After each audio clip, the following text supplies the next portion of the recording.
ühesõnaga, okei, nüüd peaks olema mind ka kuulda. Sa olid metsas eksinud ja keegi mees arvas, et teab kõike ja üks naine teie seltskonnas oli väga frustreerunud sellepärast, et see mees arvab, et ta teab alati kõike. Ja ta nimetas seda liiderdamiseks. Ja siis ta karjus et mul on kõrini su liiderdamisest ja sellest, et sa kogu aeg arvad, et sina tead kõike kõige paremini. Ja siis, kui me kinomajas näitasime seda filmifestivali publikule, noorte filmifestivali publikule või amatöörfilmifestivali publikule, siis publik naeris, sest et nad said kõik aru, et ilmselgelt stsenarist kasutas sõna liiderdaja vales kontekstis, arvates, et liiderdaja on see, kes võtab kogu aeg liidri positsiooni, kes liidib nagu igas olukorras, et see on liiderdaja, kes kogu aeg kipub nagu olema igas olukorras ja igas grupis liider. Aga see ei tähenda seda teps mitte, sest et see tähendab tegelikult inimest, kes on, ütleme nii, et lits.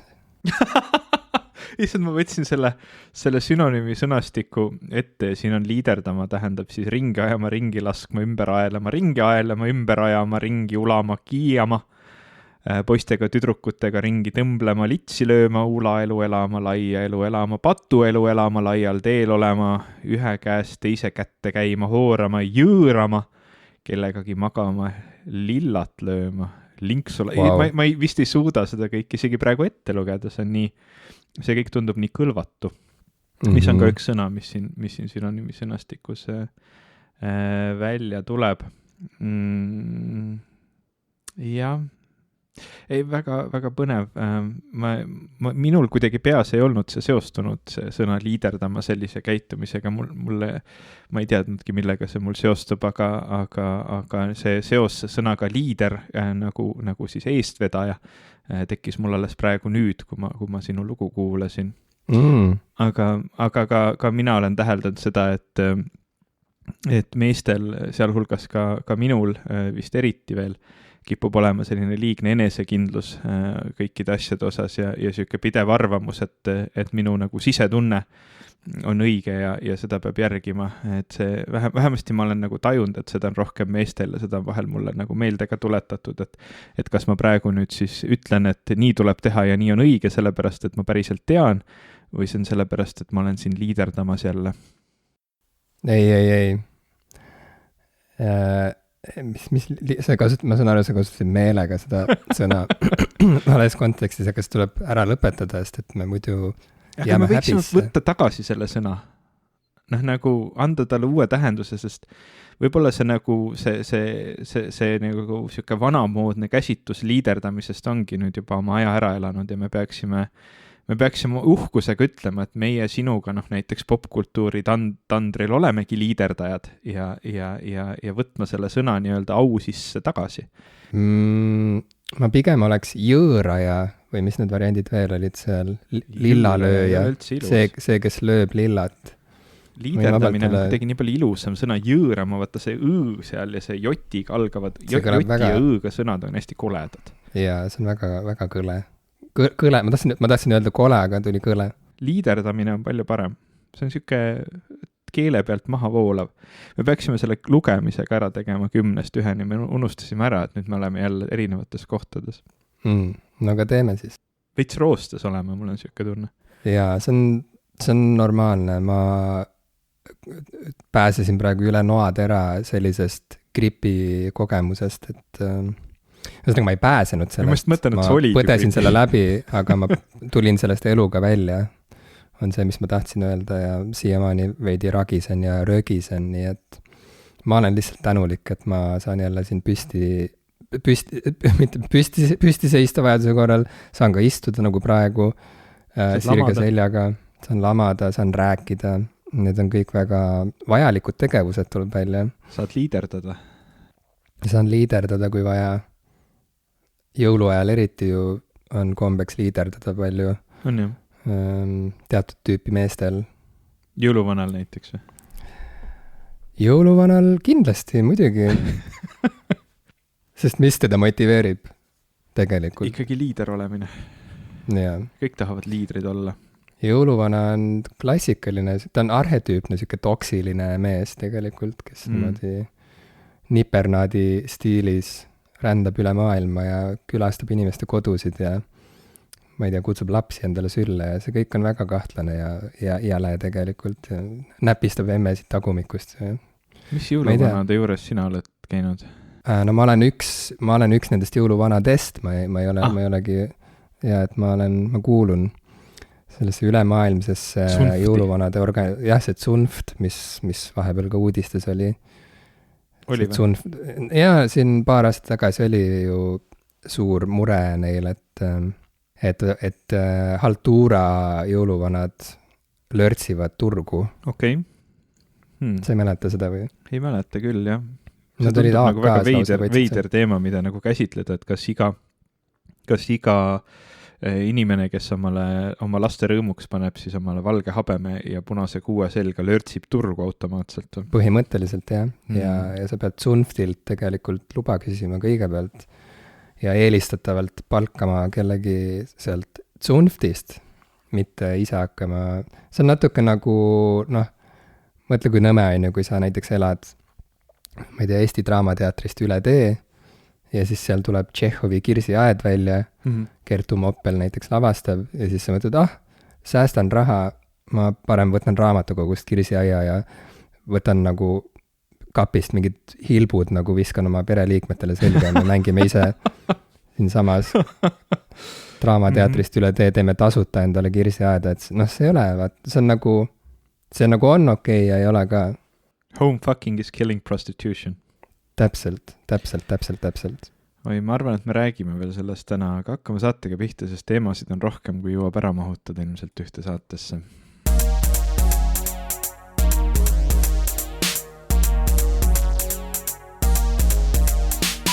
Tere, minu nimi on Ivo Krustok. Tere, mina olen Jim Ashilevi. Ja te kuulate saadet Jõõrajad. Ei, ma mõtlen, et sa oleks öelnud liiderdajad. Jõõrajad on nii kole.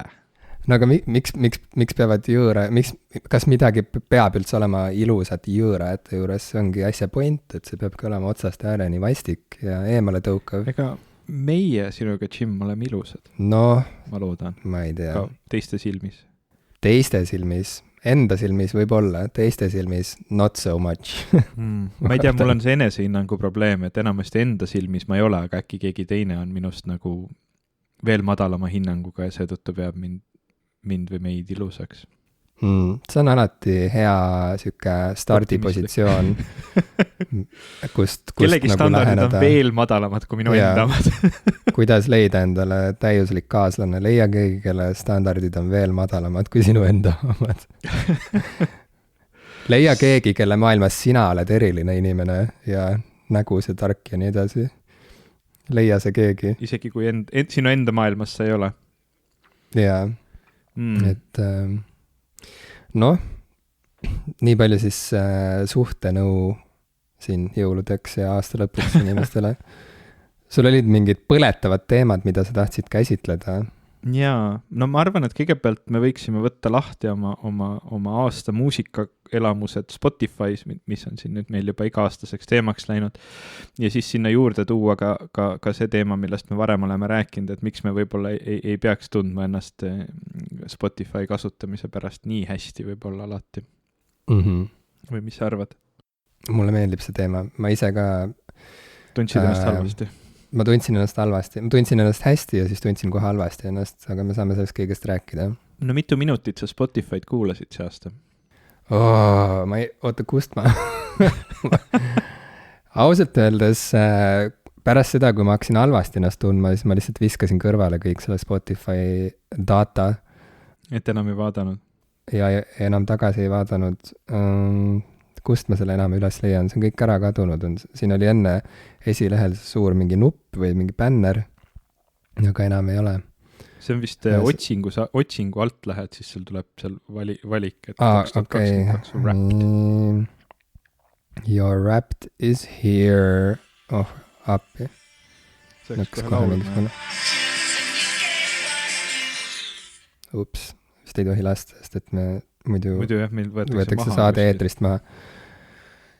siin tuli see tohutu mingi slideshow asi nagu, kas lihtsalt numbreid ei ole võimalik näha siit lihtsalt? ma ei tea, ma ise ka nüüd praegu vaatan seda, et all that listening added up, sa kuulasid 2022. aastal 28 739 minutit muusikat, mis on rohkem kui 83% teistest Eesti kuulajatest. I guess see on siis ma ei teagi, mis see siis on. See on midagi. see on terve hunnik minuteid. Mis oli 28 300? Issand, nüüd sa küsid uuesti, mul on see ammu juba eest ära. Minu arust sa ütlesid midagi sellist. Mis sinul on? Siin tulevad need mingisugused kirjeldused, et nii, okei. 45 092 minutit. Wow. Mul oli peaaegu 29. Jah, aga mul on minu minutite hulk on suurem kui 92% kuulajatest Eestis. Vapustav. See on tõesti vapustav. See on täpselt siuke data, mis see ei paku mitte kellelegi huvi. See on nagu, et isegi ise seda vaadates see tundub korraks nagu, et kas tõesti? Ja siis tegelikult ei ole selle infoga mitte midagi peale hakata. Selle infoga ei ole tõesti mitte midagi, sest sa vaatad seda, see on lihtsalt hulk minuteid ja mõtled, tõesti, ma kuulasin see aasta muusikat. Ja. Kui siin ei oleks neid värvilisi, geomeetrilisi mustreid sähvimas taustal mõnusasti, siis oleks palju igav. Mõtle, kui nad saadaksid lihtsalt siukse nagu panga väljavõtte stiilis Exceli tabeli, mingi CSV faili saadaksid näiteks igale kasutajale aasta lõpus, kus on kõik see siuke toor data olemas, ilma igasuguse nunnu visuaalita ja ilma heli klippideta parematest paladest. Ta oleks hoopis teine kogemus. Spotify raamatupidajatele. Mingi väga sarnane kogemus oli mul selle podcasterite Spotify aasta Wrappediga, mille me ka saime, sest meie popkulturistide saade on olemas ka Spotify's. Ja seal oli siis siuke rohkem siuke nagu sa just kirjeldasid, et siuke random stuff lihtsalt selle kohta, palju meid kuulati see aasta. Aitäh, et te meid kuulate, seda on iga aasta väga tore tunnistada, et veel mõni inimene kuulab.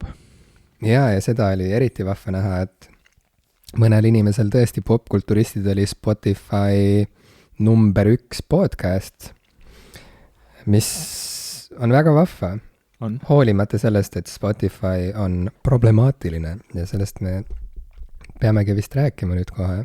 Ei, kõigepealt võtame seda probleemi vabamalt. Probleemi vaba. Et räägime kõigepealt, mis lugusid me kuulasime ja miks need lood just meie aasta. Nagu üritame seda kuidagi täita, seda eetrit, sellepärast, et muidu nagu mis selle saate point siis on? Eetrit täita. Miks me teeme seda saadet, kui me lihtsalt tunnistame, et et siuke värk oli ja et siis jah. Mis sul on esimesed 5 lugu ja miks on sellised? Ma ei ole valmis nendeks küsimusteks. Kas sul on need lood juba silme ees? Alustame sinust.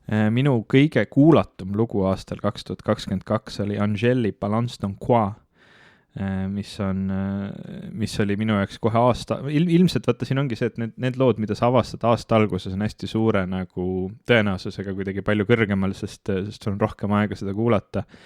Aga tegu on siis ühe prantsuse laulja Angeliga või ta on Belgia laulja, kellest ma ei olnud varem mitte midagi kuulnud, aga see nii-öelda tema lugu Balance Ton Quoi, mis on siis selline feministlik hümn nii Prantsusmaal kui Belgias, mis viitab siis sellele Me Too liikumisele ja see oli kuidagi selline nagu Prantsusmaal selle Me Too liikumisega käis kaasas selline väljend nagu Balance Ton Poc ehk Denounce Your Pig, sellega nagu siis selle fraasiga käidi ringi ja protesteeriti siis selle nii-öelda meeste kohutava naiste ärakasutamise vastu ja seksismi vastu ja nõuti seda, et selline käitumine saaks karistatud ja Angel siis pani selle nii-öelda selle mõtte ja selle nagu käsitluse oma loosse Balance ton Quoi, mis on väga kihvt ja väga kihvti ka muusikavideoga, nii et ma väga kõigile soovitan seda lugu kuulata, kui te seda varem kuulanud ei ole. Nii et sa muud kui kuulasid seda pigem aasta alguses ja siis ülejäänud aasta jooksul enam nii väga mitte, aga ta nagu vajus ära, aga ma siiamaani rekord oli juba saavutatud. Ja ma siiamaani vahel, aga ikkagi peamiselt võib-olla esimesed paar kuud sellel aastal tõesti, jah. Kas ma lähen edasi või tood sina vahepeal välja oma esimese loo? No teeme vaheldumisi siis äkki. Teeme ikka vaheldumisi. Aga lihtsalt ma tahtsin siia vahele öelda, et see on tõesti mingisugune huvitav asi, mis juhtub, et aasta alguses on alati see tunne, et nii uuel aastal uue hooga ja siis kohe haarad mingitest värsketest, inspireerivatest, uutest ägedatest asjadest, olgu need siis mingid bändid või albumid või sarjad või raamatud, mis iganes, inimesed, kui sa oled liiderdaja, siis hakkad kohe nagu agaralt pihta asjaga ja siis on väga tavaline, et kuskil, ma ei tea, veebruari lõpuks sul on juba kõrini ja siis sa hakkad muude asjadega tegelema, aga selliste Spotify aasta kokkuvõtete kontekstis kipuvad need aasta alguses üksed kerged üksed tipud jäämagi ületamatuteks, sest et hiljem juba tulevad mingid muud asjad sisse ja elu läheb jälle keeruliseks ja graafikud segaseks ja ei jõua enam võib-olla ühte ja sama asja kuulata non-stop repeat'i peal või ma ei tea, saad aru, teha ainult ühte asja ja siis see on nagu huvitav, et see on kuidagi kallutatud sihuke statistika selles mõttes, et ta tegelikult ei peegelda nagu tervet aastat, aga see, mis sa nagu soovitsid teha, et rääkida, miks see lugu sattus sinna nimekirja või mida see sel hetkel tähendas, see nagu tundub mulle arusaadavam ja nagu ma ei tea, see lihtsalt tundub tõetruum, sest et me ei saagi rääkida vist nende lugude kontekstis tervest aastast, me saame rääkida nendest väikestest hetkedest aasta jooksul, kus millegipärast see lugu hakkas mängima mingit rolli. Aga ja ma ei olnud kuulnud seda lugu, millest sa rääkisid, nii et väga hea meelega. See on hästi kihvt lugu, ma tõesti väga soovitan, see on siuke väga kavalate sõnadega, tasub YouTube'is on võimalik lülitada sisse subtiitrid. Mina ei suuda prantsuse keelt nii hästi rääkida, et ma saaksin aru veel sellest, mida seal täpselt nagu niimoodi väga kiiresti räppides öeldakse või lauldakse, aga kui subtiitrid alla panna, siis ma soovitan väga, see on ääretult kihvt kogemus, selle laulu kuulamine ja video vaatamine. Ja kõigile, kellel tekib juba ärevus, et kuhu ma üles kirjutan kõik need bändid ja laulu nimed, pole vaja muret tunda, me paneme saate märkmetesse oma need nimekirjad ka, nii et saab rahulikult siis otsida. Sealt otsida ja vaadata ise siis, kust need lood üles leida, sest et ei pea tingimata kuulama Spotify'st neid. Ei. Aga minu number 1 lugu oli Boards of Canada, selline ambient pala pealkirjaga Tears from the Compound Eye, mis on tegelikult siuke lugu, mida ma vist hakkasin kuulama juba enne, tähendab, esiteks, see on üsna vana lugu, ma arvan, et see album vist tuli välja nullindate keskel millalgi, ma ei mäleta, ma tahaks öelda, et 2006, aga võib-olla see oli mingi muu aasta. Igal juhul Boards of Canada The Campfire Headphase album.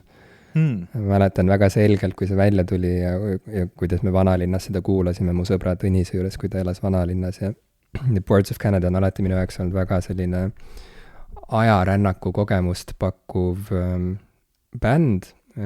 Nad kõlavad kõige rohkem nagu nostalgia võiks kõlada, minu jaoks vähemalt. Kui ma kuulan Boards of Canada, siis mulle meenub alati lapsepõlv umbes sellisena, nagu lapsepõlv võiks unenäos tunduda, selline mingid imelikud abstraktsed pildid sulavad ühte, suvepäike, Pirita rand millegipärast ja see purje regati ajastu ja ma mõtlesin regati jäätis.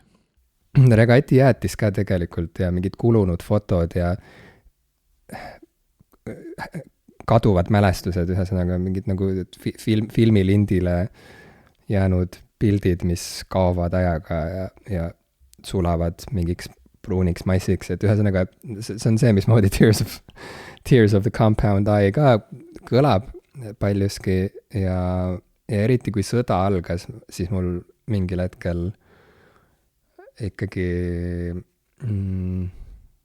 oli vaja nagu lihtsalt kõik nagu välja lülitada või oli vaja tekitada endale mingeid sükseid meditatiivseid momente ja oli vaja kuulata midagi, mida ma suudaks kuulata kas või 500 korda järjest ja mis rahustaks mind ja viiks mind mingisugusesse, kuidagi nagu tooks pulsi alla ja hoiaks mingisugust ühtlast sellist nagu hingamise laadset rütmi, mis aitaks taastada mind mis iganes olukorras ja Tears from the Compound Eye sattus olema see lugu ja ma tegelikult siiamaani nüüd ka haige olles kuulasin seda ja märtsis ma arvan, et samamoodi gripis väga halb oli olla ja see oli umbes ainus lugu, mida ma üldse suutsin kuulata ja tööl sageli, kui juhe on läinud kokku, siis ma olen lihtsalt pannud selle repeat'i peale ja selles mõttes see ei olnud mulle üllatus, et see lugu sinna tippu jõudis, sest ma olen tõesti maniakaalselt palju seda kuulanud,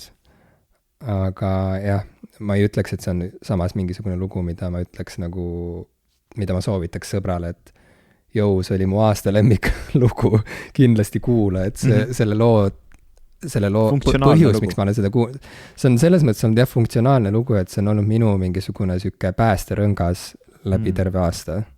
Mentaalne päästerõngas. See on ka väga hea asi, mida kuidagi nagu võtta aluseks, et muusikal tõesti on väga tihti funktsioone ja kui näiteks siin keegi tunneb sinuga sarnaseid tundeid selle aasta lõpus, siis ehk aitab tedagi. Võib-olla, aga ma ei garanteeri seda, see on väga spetsiifiline muusika ja see ei pruugi igale ühele sobida, aga mulle sobib väga hästi igal juhul ja on terve elu sobinud. Boards of Canada on ikka elukestev süke eluaegne kaaslane olnud. Mina avastasin sinu selle aasta Raptist, kui sa seda jagasid ühe artisti, keda ma ei olnud üldse kuulanud varem. Aga vaatame, millal sa selleni jõuad, siis ma saan seda kommenteerida. Sa räägid Beyoncé'st või? Ei. Aga minu teine lugu on Juliette Armanetti A la Folie. Sa oled väga frankofiilne olnud see kuidagi sellel aastal juhtus niimoodi hea keeleõppega ja kõigega ma kuidagi avastasin väga palju artiste. Avastasid Prantsusmaa enda jaoks ja Belgia teatud mõttes ja muu prantsuskeelse maailma. Teatud mõttes kindlasti, see on niisugune pikem lugu võib-olla mõneks teiseks korraks, et ma olen väga pikka aega olnud prantsuse kultuuri osas selline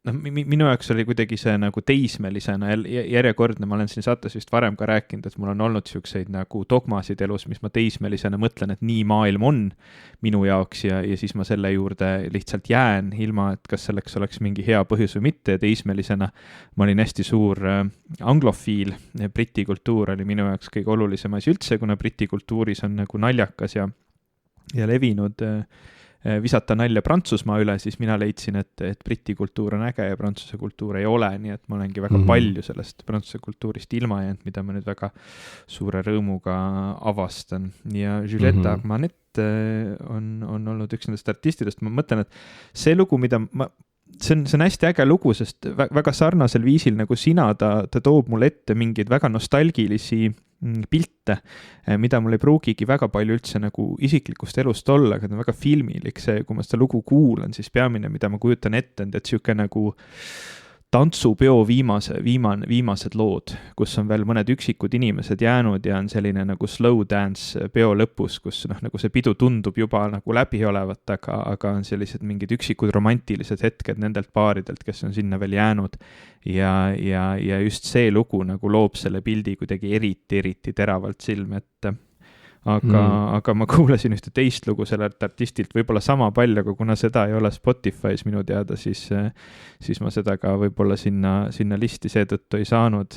Selle pealkiri on Je te sens venir, mis tähendab siis I feel you coming, mis on cover The Weekndi loost. Ja see on prantsusekeelne cover The Weekndi loost ja Juliette on siin muutnud neid sõnu omajagu teistsuguseks, nii et kellel on julgust, siis soovitan kuulata. Cool. No minu teisel kohal olev lugu kuulatavuse koha pealt oli üllatuslikult Tom Yorke'i Nose Grows Some, mis on jälle ühelt tema varasemalt sooloalbumilt. Jälle, vabalt mingi 10 aastat vana lugu juba. Ja üldsegi pole tegu mingi albumiga, mis mulle tohutult kuidagi korda oleks läinud, aga see Nose Grows Some oli minu lemmikpala sealt ja ma olin täiesti ära unustanud, et ma seda olin ka käianud sel aastal. See on siuke kurb lugu, siuke tasane, samas ilus ja ma tegelikult ei mäleta, miks ma seda nii palju olen kuulanud. Ma arvan, et ma kuulasin seda jällegi sellepärast, et oli Inglismaaga hüvasti jätmine, sõda, suured elumuutused ja ilmselt see peegeldas mu sellist hinges valitsevat segadust ja nukrust.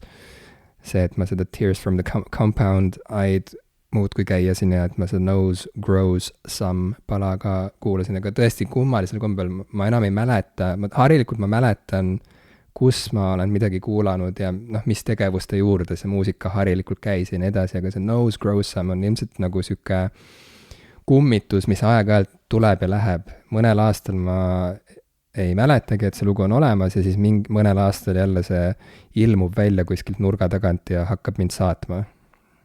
Rohkem ei oskagi öelda selle kohta.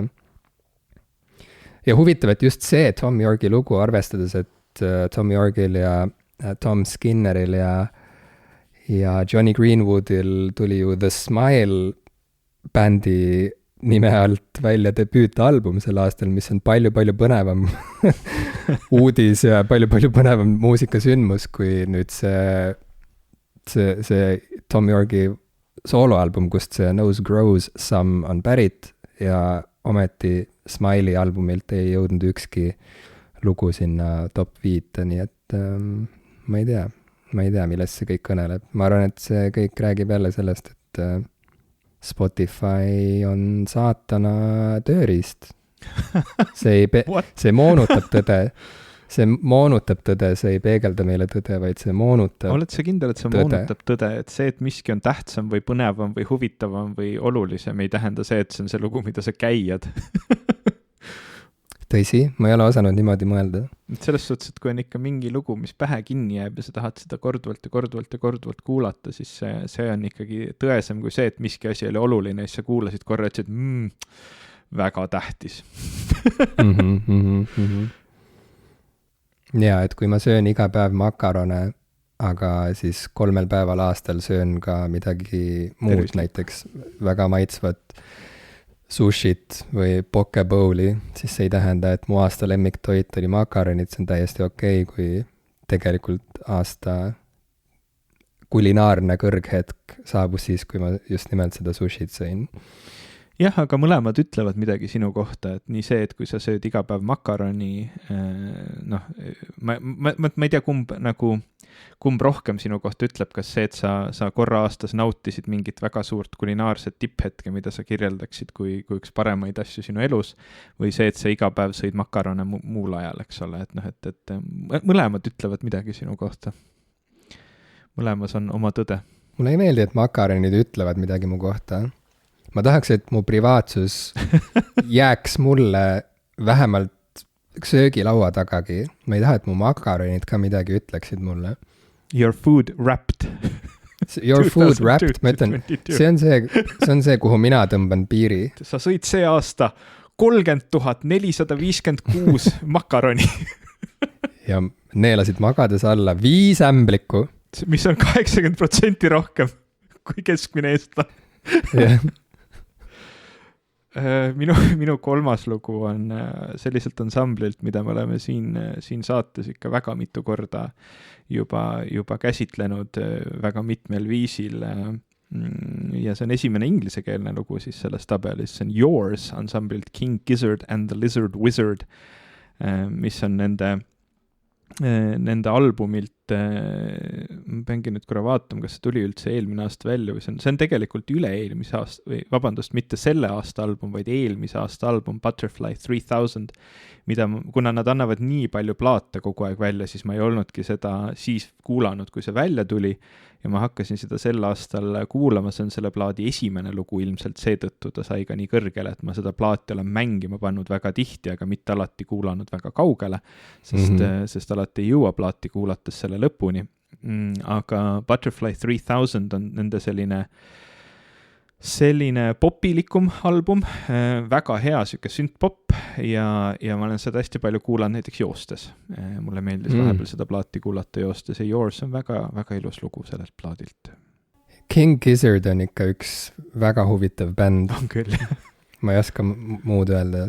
Ja see plaat on super hea plaat, no tõesti, kui teie ei ole juhtumisi kuulanud Butterfly 3000, siis isegi kui teil ei ole meeldinud ükski teine King Gizzard and the Lizard Wizardi plaat, siis see on teistsugune, iga nende plaat on teistsugune, aga see on ka. Ja, nende produktiivsus on lihtsalt uskumatu.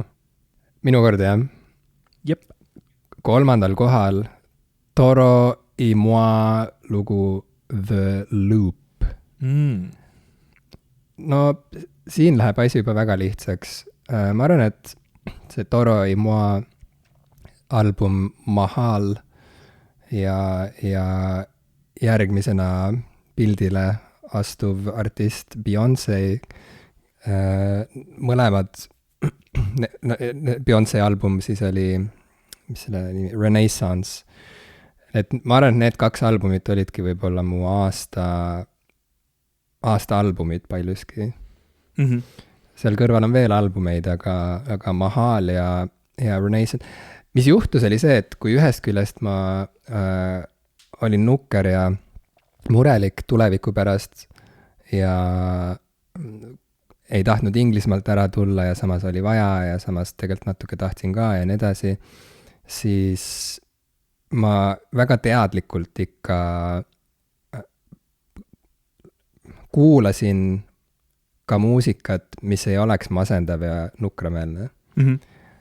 Ja see on asi, mida ma olen pidanud õppima, sest et see ei ole kunagi olnud mu esimene valik muusika puhul. Mind ei ole tõmmanud sellise reipa ja rõõmsa muusika poole iseenesest kunagi. See on pigem selline ajaga tekkinud oskus olnud ja sel aastal ei läinud selles mõttes üldsegi teisiti. Ma tõesti pidin tegema teadliku otsuse, et nüüd ma pühendan natuke aega sellele, et ma uurin, mis album see Mahal õigupoolest on. Toro i moi tundub ju nii tore.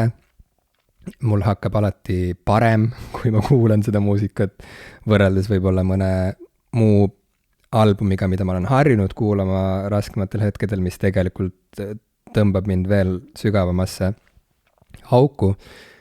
Et võib-olla prooviks teistmoodi ja Mahal ja Beyonce Renaissance on tõesti olnud minu selle aasta sellised vitamiinipommid, need on sellised energiapommid olnud ja need mõlemad albumid pakatavad sellisest elujõust, värvidest, ma ei tea, sensuaalsusest, lustist, kirest, rõõmust, naljast, kõigest sellest, fantaasiast. Ja see on nii väärtuslik ja see on tohutu oskus, ma arvan, tuua maailma kvaliteetset kunsti, ilusat muusikat, mis suudab seda inimestes tekitada. Kõiki neid emotsioone ja neid seoseid, nii et The Loop võib-olla tõesti on üks meeldejäävamaid palasid albumilt Mahal, aga reaalselt tegu on albumiga, mis on otsast lõpuni hea. See on selline album, mis sobib hästi repeat'i peal kuulamiseks, sest niipea kui see läbi saab, on kohe siuke tunne, et võiks jälle uuele ringile minna. Sellepärast The Loop oli 3. kohal ja sellepärast 5. kohal on üks teine lugu sealt albumilt. No ma ütlen seal kohe ära, Deja Vu, siis ei pea seal peatuma, või Deja Vu. Nii et need olid minu 3. ja 5. Jaa, väga huvitav, sest Toroi Moi oli artist, kellest ma ei olnud mitte midagi kuulnud ega teadnud. Ma vaatasin sinu Spotify Wrapped'i ja nägin, et ta on väga kõrgel kohal ja võtsin selle plaadi Mahal ette ja kuulasin seda ja sain aru väga hästi, miks tal sul nii kõrgel kohal on. See on suurepärane album. Nüüd olen ma seda päris mitu korda niimoodi käianud mitmes kontekstis. See on väga-väga hea album, see on väga lahe artist. Ja ma ei olnud tõesti tast ühel või teisel viisil väga midagi kuulnud, vähemalt seda polnud mulle silma jäänud. Ja erakordne bänd juba pikki aastaid tegelikult ainult väga head kraami välja andnud ja iga album väärib tähelepanu selle bändi puhul. Mul on väga palju nendest nii-öelda plaatidest ja asjadest, mis on sattunud selle aasta nimekirja, on tegelikult eelmise aasta plaadid ja ma pean tunnistama, et võib-olla nii mõnigi neist nagu sai alguse nende kuulamine detsembris ja liikus üle uude aastasse.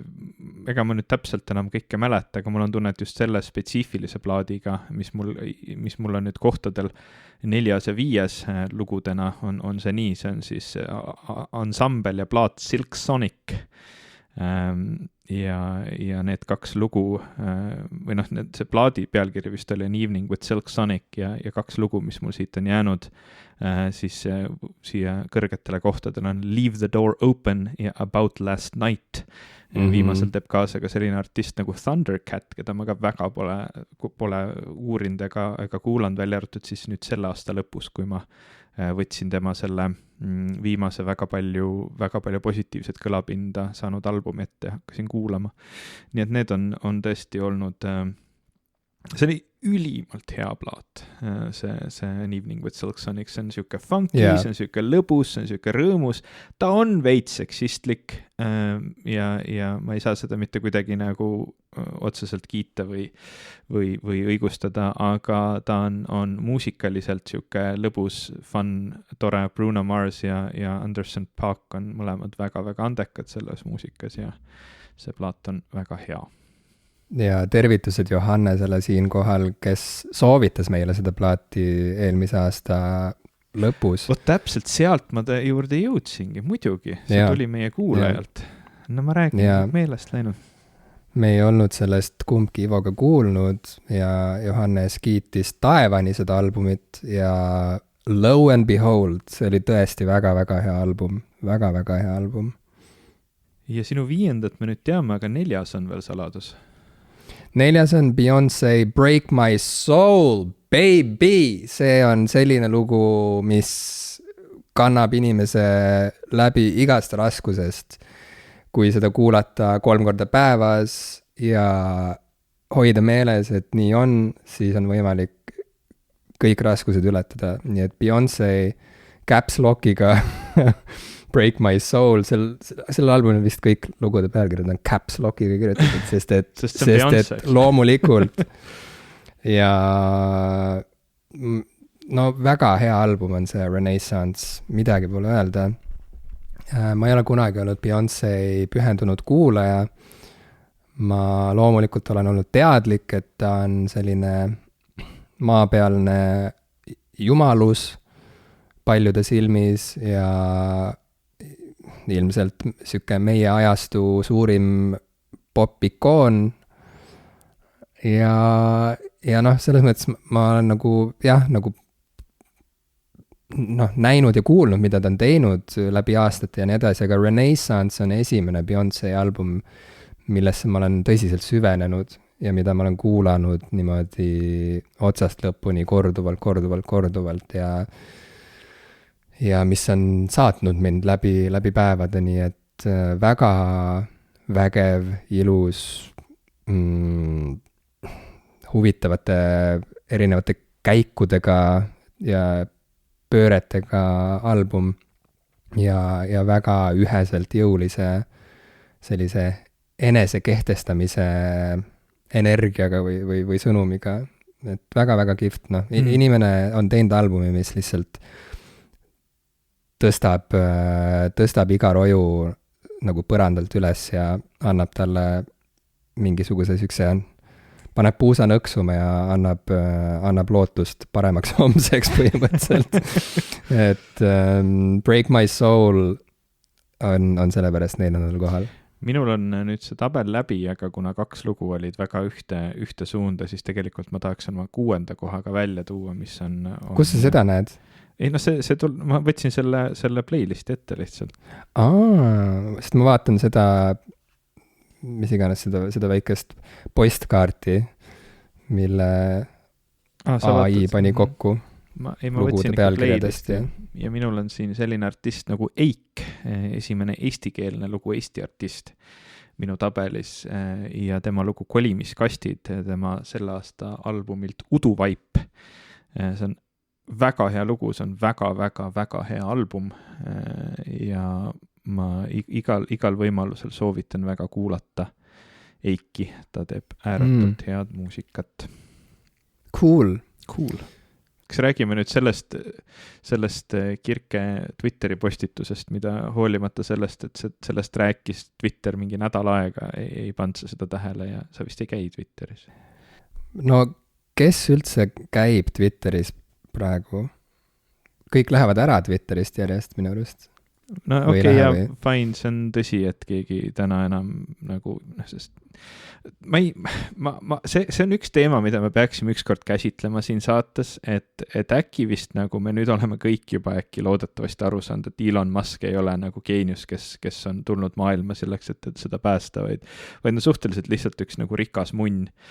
Et me võib-olla nagu peaksime käsitlema teda vaadates nagu läbi sellise tõeprisma, mitte läbi selle, et ta on ehitanud või ütleme siis investeerinud firmadesse, mis on ehitanud rakette ja elektriautos, et ta tegelikult on suhteliselt rumal ja ebameeldiv inimene. Ja teda vist tahetakse näha sellise päris elu Tony Starkina või mingisuguse sellise maailmapäästjana tõepoolest, kes on juhtumisi ka maailma kõige rikkam inimene. Tegelikult ilmselt ei ole maailma kõige rikkam inimene, on veel rikkamaid ja nii edasi. Palju rikkamaid. Bla, aga ühesõnaga, vabalt võib rääkida Elon Muskist läbi uue prismaga. Aga mitte täna. Täna võib-olla. Sest meil on nii palju teemasid juba ja see on ka üks pikk teema sellest, kuidas nüüd Twitter ei ole enam võib-olla nii tore koht, kui ta varem oli, aga mina endiselt väga hindan Twitterit ja eriti selle Eesti kogukonda, kus siis tekkis üks siuke, siis kui tuli need Spotify Wrapped asjad siin novembri lõpus välja, siis selles Twitteris käivad sellised lained, eks ole, et keegi avaldab mingisuguse arvamuse ja siis vahel juhtub selline nagu imeline hetk, kus see asi lihtsalt korjatakse üles ja hakatakse vaidlema ja jaurama ja kommenteerima ja mõtlema ja ise mõtlema ja jagama ja ühesõnaga tekib siuke arvamuste laviin mingi asja ümber. Selleks tuleb ära tabada siuke nagu lihtsalt siuke õige hetk ja teha mingi õige hot take ja asjad lähevad nagu lendu. Ja Eesti pianist ja helilooja Kirke Karja kes teeb väga-väga ägedat muusikat ja on väga lahe inimene, avaldas pärast seda nii-öelda esimesi pilte, kus inimesed oma neid minuteid, mida me siin ette lugesime, oma lemmikartiste ja lugusid nii-öelda kirjutas sellise arvamuse, et see Spotify minutitega kelkimine on põhimõtteliselt siis nagu võistlus, et kes on kõige rohkem ebaeetiliselt, see tähendab muusika eest minimaalselt makstes, seda tarbida saanud, jah, küsimärk.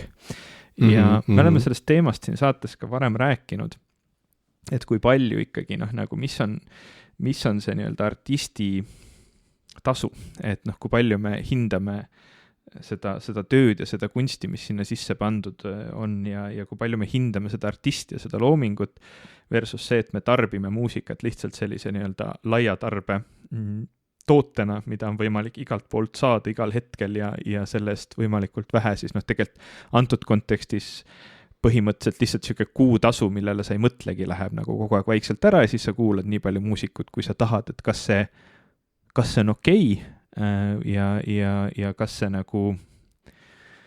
see ongi lihtsalt nii, nagu asjad täna on ja me oleme seda teemat nagu mitmel viisil arutanud ja ma olen seda ka täiesti nagu reaalselt mõlemalt poolelt nagu vaielnud ja hinnanud ja ausalt öeldes ma olen jõudnud ise sinnamaani, kus ma lihtsalt enam ei teagi, et ma isegi ausalt öeldes ei tea, mida sellest kõigest mõelda, sest siin on nii palju kohti, kus reaalselt ongi see asi läinud artistide jaoks väga keeruliseks ja toksiliseks, on terve hulk erinevaid muusikateenuseid, mis maksavad erinevaid hindasid ja tasusid, aga lõpptulemusena on see läinud, muusika on alati olnud staarimajandus, ehk siis üksikud võimsad ja kõige suuremad teenivad nii-öelda suurem osa kogu tulust ja suurem osa ei teeni peaaegu midagi, aga teatud mõttes on see ka kurb, et mida kaugemale me läheme sellest, et artistide looming on midagi, mida osta ja omada, ka muusikute puhul, et seda nagu keerulisemaks see kõik läheb.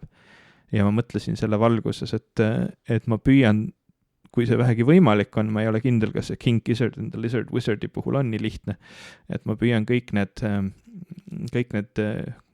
5 albumit, mis mul siis seal topis on, omale muretseda ka füüsilisel kujul siis sellel aastal. Ma ei tea, kas ma seda selle aasta numbri sees suudan teha, aga ma püüan seda teha lähiajal ja siis läbi nende kanalitele, mis võiksid olla artistile kõige kasumlikumad, ehk siis näiteks läbi Bandcampi, kui see vähegi võimalik on.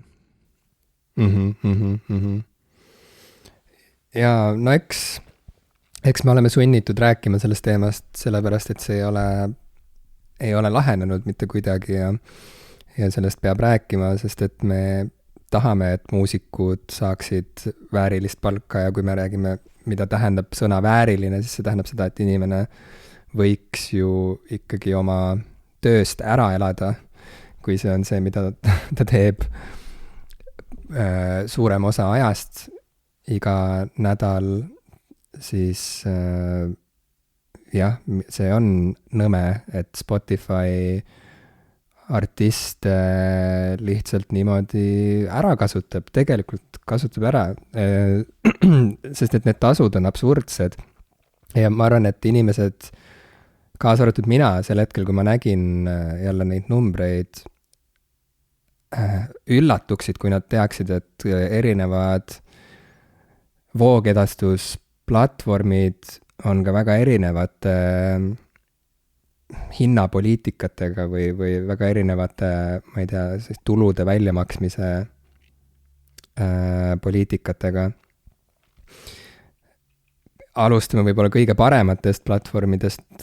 Bandcamp tundub olevat ilmselgelt artistide meelispaik, rääkides sellistest suurtest platvormidest, sest et Bandcamp ei võta nii räigelt vahelt ja Bandcampis on võimalik artiste üsna otse toetada, ostes siis nende digitaalseid faile või siis tellides Bandcampi kaudu nende T-särke või vinüülplaate või mida iganes.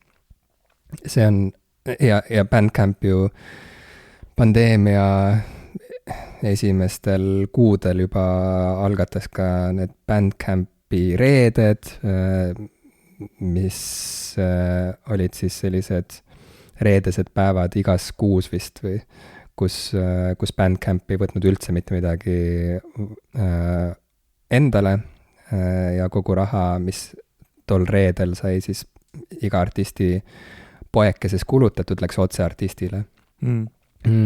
Ja noh, ma rääkisin, et Toro et moi Mahal oli üks minu aasta albumitest, ma läksingi kohe rõõmsalt kelkima Instagrami, panin Toro et moi pildi sinna story'sse ja tag'isin ta ära ja noh, kirjutasin juurde, et ma olen umbes top fänn ja nii edasi ja siis ma avastasin, et ma ei ole tema enda Insta-kontot vaadanudki vist kunagi, pole põhjust olnud ja siis ma kiikasin, et mis ta seal teeb ja räägib ja nägin kohe, kuidas ta oli järjest pannud story'sid selle kohta, kuidas Spotify on väga halb deal artistidele ja noh, Toro et moi ei ole maailma kõige vähem tuntud bänd.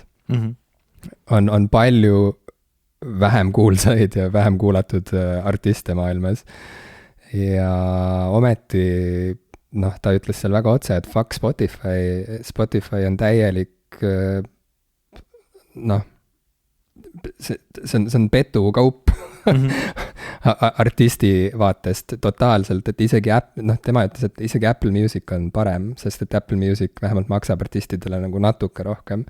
Aga Spotify numbrid on tõepoolest midagi sellist, et artist saab, selleks, et ta saaks $4 teenida, peaks tema lugu kuulama 1000 korda järjest keegi. Ja noh, $4 on ju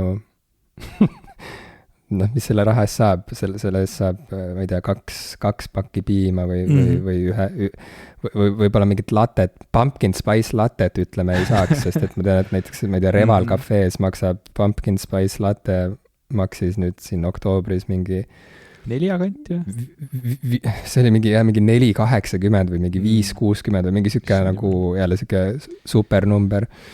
Aga noh, mitte midagi ei kõla mulle vähem isuäratavalt kui pumpkin spice latte, et mul nagu kõrvits ja kohvi ei tundu nagu asjad, mis omavahel väga hästi kokku lähevad, aga kuna ma olen viimasel aastal jälle kohutavalt kohvi hakanud jooma ja mulle meeldib spetsiifiliselt cappuccino ja seda on võimalik osta ka näiteks kaerapiimaga, mida ma oluliselt eelistan mitte kaerapiimale, siis ma olen ka täheldanud, et kohvi hinnad on sellised juba väga kõrged. Naljakad, ja.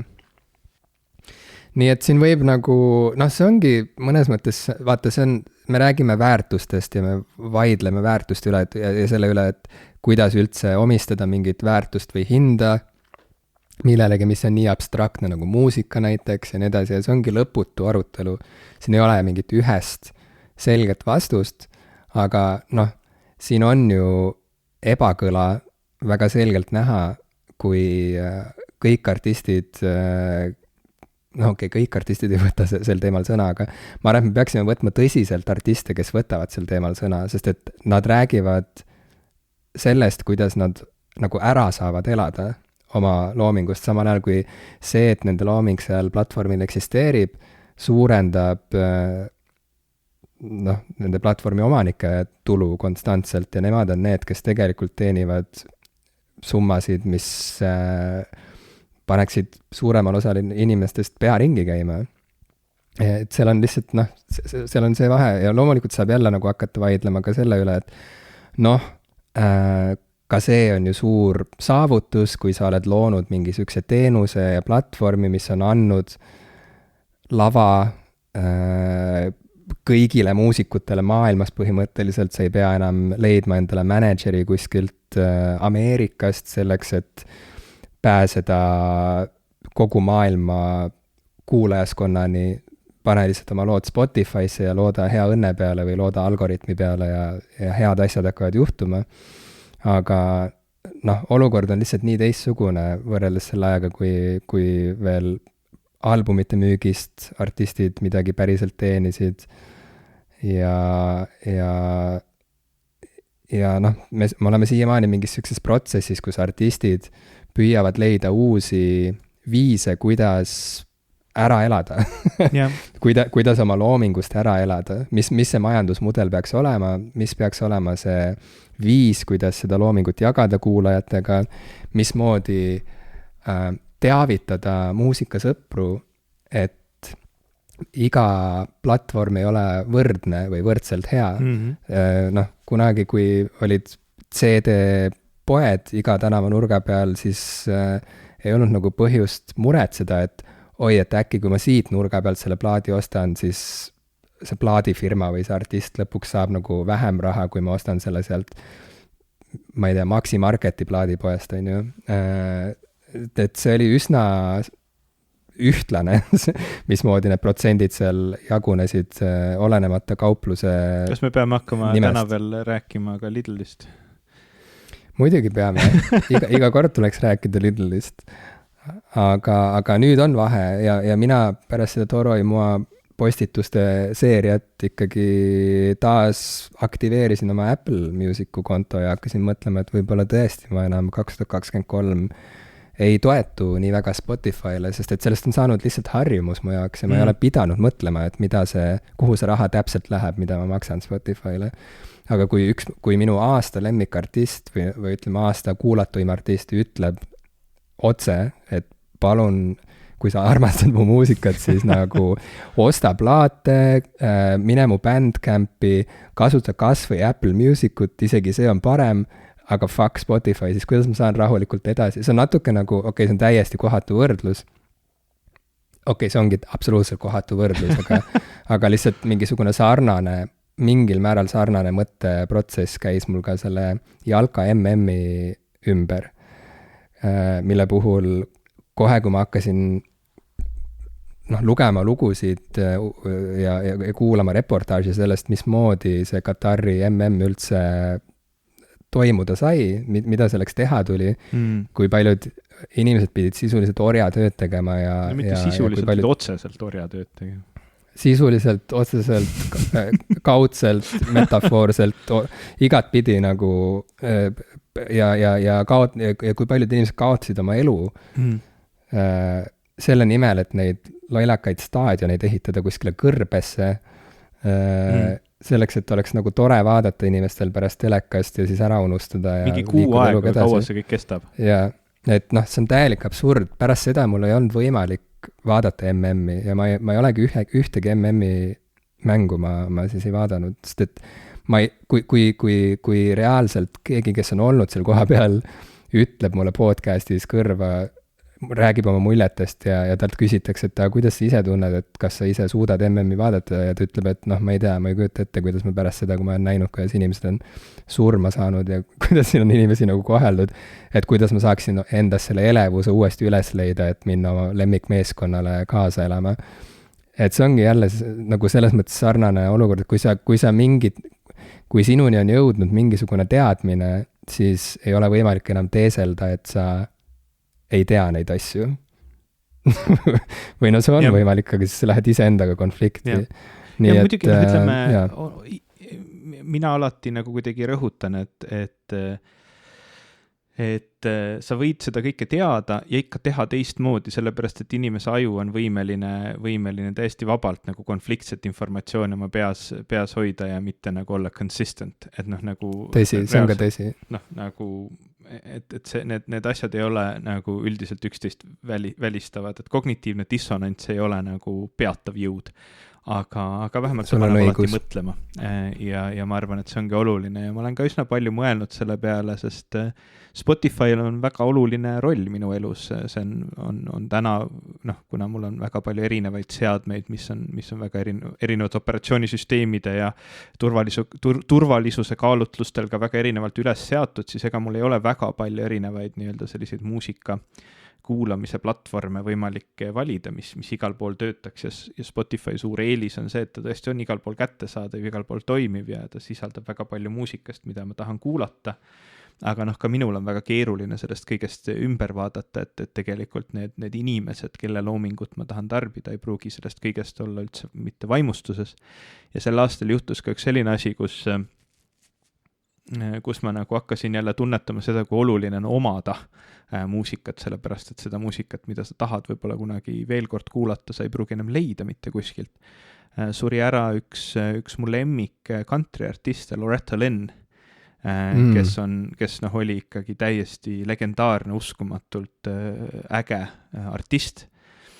ja ta on teinud ühe plaadi koos Jack White'iga, täpsemini Jack White oli plaadi produtsent ja mängis palju pille sisse, mis plaadi pealkiri oli Van Leer Rose. Ja seda plaati ei ole võimalik mitte kuskilt saada, sa ei leia seda enam mitte kuskilt, aga siis kui ta välja tuli, ma oleksin saanud ta mulle osta ja ta oleks mul alati olemas olnud nüüd, et mul on nagu teatud mõttes kahju. Mul on see plaat olemas, sest sel ajal, kui see välja tuli, siis ei olnud ka minu meelest üldse veel Spotify kui selline teema, selle aasta 2004. Ja see, kuidas ta minuni jõudis, oli see, et see kukkus mingi kaubaauto kastist niimoodi ühel suvalisel hetkel välja ja ma leidsin ta maast justkui. Et ta on mul olemas, aga mul oli tol hetkel ka väga kahju, et ega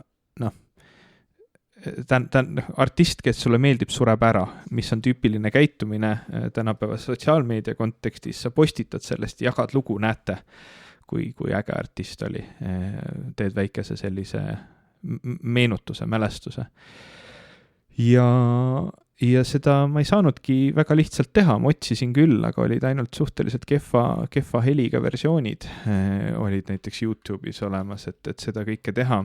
Ja teine selline artist, kellega on tegelikult veidi sarnane lugu, on Riho Sibul, kes samuti mõni aeg tagasi ära suri ja kelle kaotus mind ikkagi tegi kohe mitmeks päevaks üsna kurvaks. Sest ta on mänginud nii olulist rolli minu elus. Mu isa vist absoluutne lemmikbänd, kui ma üles kasvasin, oli Ultima Thule ja Riho Sibula hääl, tema muusika, tema kitarrimäng, tema looming on mind saatnud läbi kogu mu elu.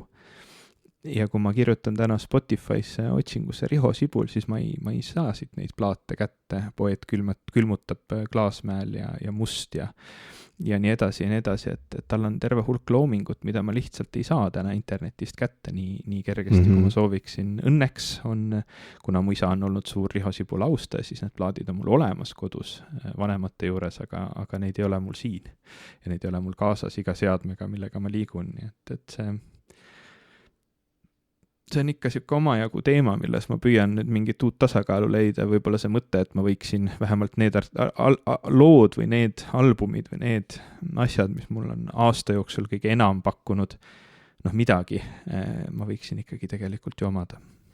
Ja siin ma ühtlasi näen sellist korduvat motiivi meie mõlema eludes, mis ühest küljest ta on siuke kahevaaatuseline motiiv. Esimene vaatus on see, et asju on liiga palju. Ma ei taha, et mu elus oleks nii palju asju.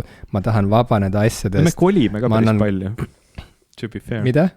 Ja me kolime, aga kolimine aitabki mõista, kui palju tarbetut kola me veame kaasas endaga igal pool. Ja kui palju lihtsam oleks, kui lihtsalt oleks vähem asju.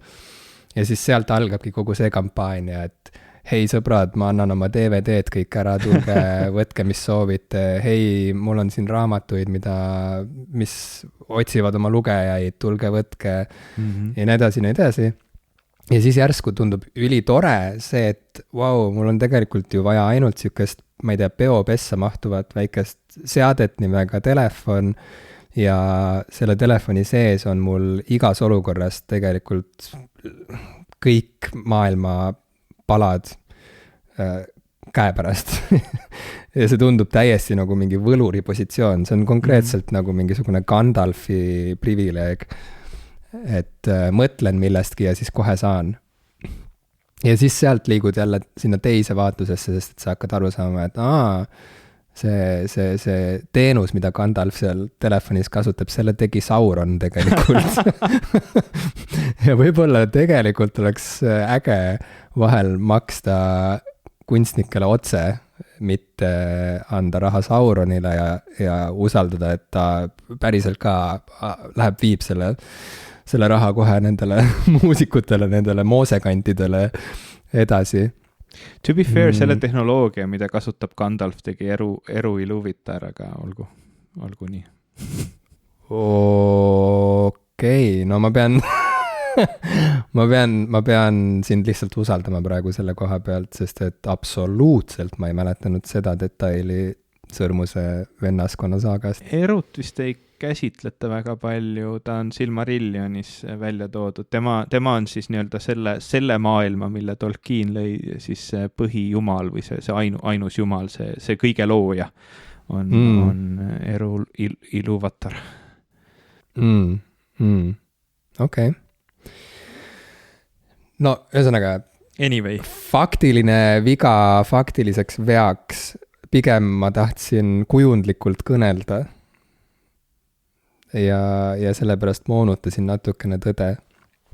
Aga ja siis tuleb see teine vaatus, kus tekib ikkagi tunne, et ei, nii hea on ju osta muusikult otse muusikat, nii hea on omada albumeid, mõelda nende peale, kandagi neid endaga kaasas läbi elu ja siis leida uuesti tee nendeni mingites üllatavates olukordades. Satud jälle pärast 8 aastat seisma seal riiuli ees ja nägema seda kulunud vinüülplaadi ümbrise selga. Ja järsku meenub midagi, mis sa arvasid, et sa oled juba unustanud ja nii edasi. Me oleme sellest kõigest rääkinud nii palju, kuidas asjade nägemine ja katsumine, kuidas see talletub mällu hoopis teisiti ja kuidas see aktiveerib hoopis teistmoodi inimese fantaasiat ja mälu. Aga jah, ei, siin ei ole mingit ühest vastust. Ma arvan, et lühike järeldus, mida siit teha, on lihtsalt see, et võiks kaaluda alternatiive Spotify'le, ega muud ei olegi. Me ei ütle siin praegu, et voogedastusteenuste kasutamine kui selline on halb ja kahjulik. See ei ole tõsi. Pigem on siin peamine sõnum see, vabandust, et voogedastusplatvorme on erinevaid ja tasub uurida, kuidas nad üksteisest erinevad eetilisuse ja ma ei tea, aususe koha pealt. Et kui muusika on inimesele armas, siis võiks ju püüda ka seda armastust viia nende muusikuteni parimal viisil, nii et nad ei kannataks ja et nad ise ei tunneks, et neid lihtsalt, kuidas see tweet oligi, et nende muusikat lihtsalt suure armastusega varastatakse järjest. Et kes on kõige rohkem ebaeetiliselt, see tähendab muusika eest minimaalselt makstes seda tarbida saanud. Jah, just. Jah, no Kirke pärast seda tweeti sai meeletult palju erinevat vastu ka ja noh, mis oligi enam-vähem kogu spektris ja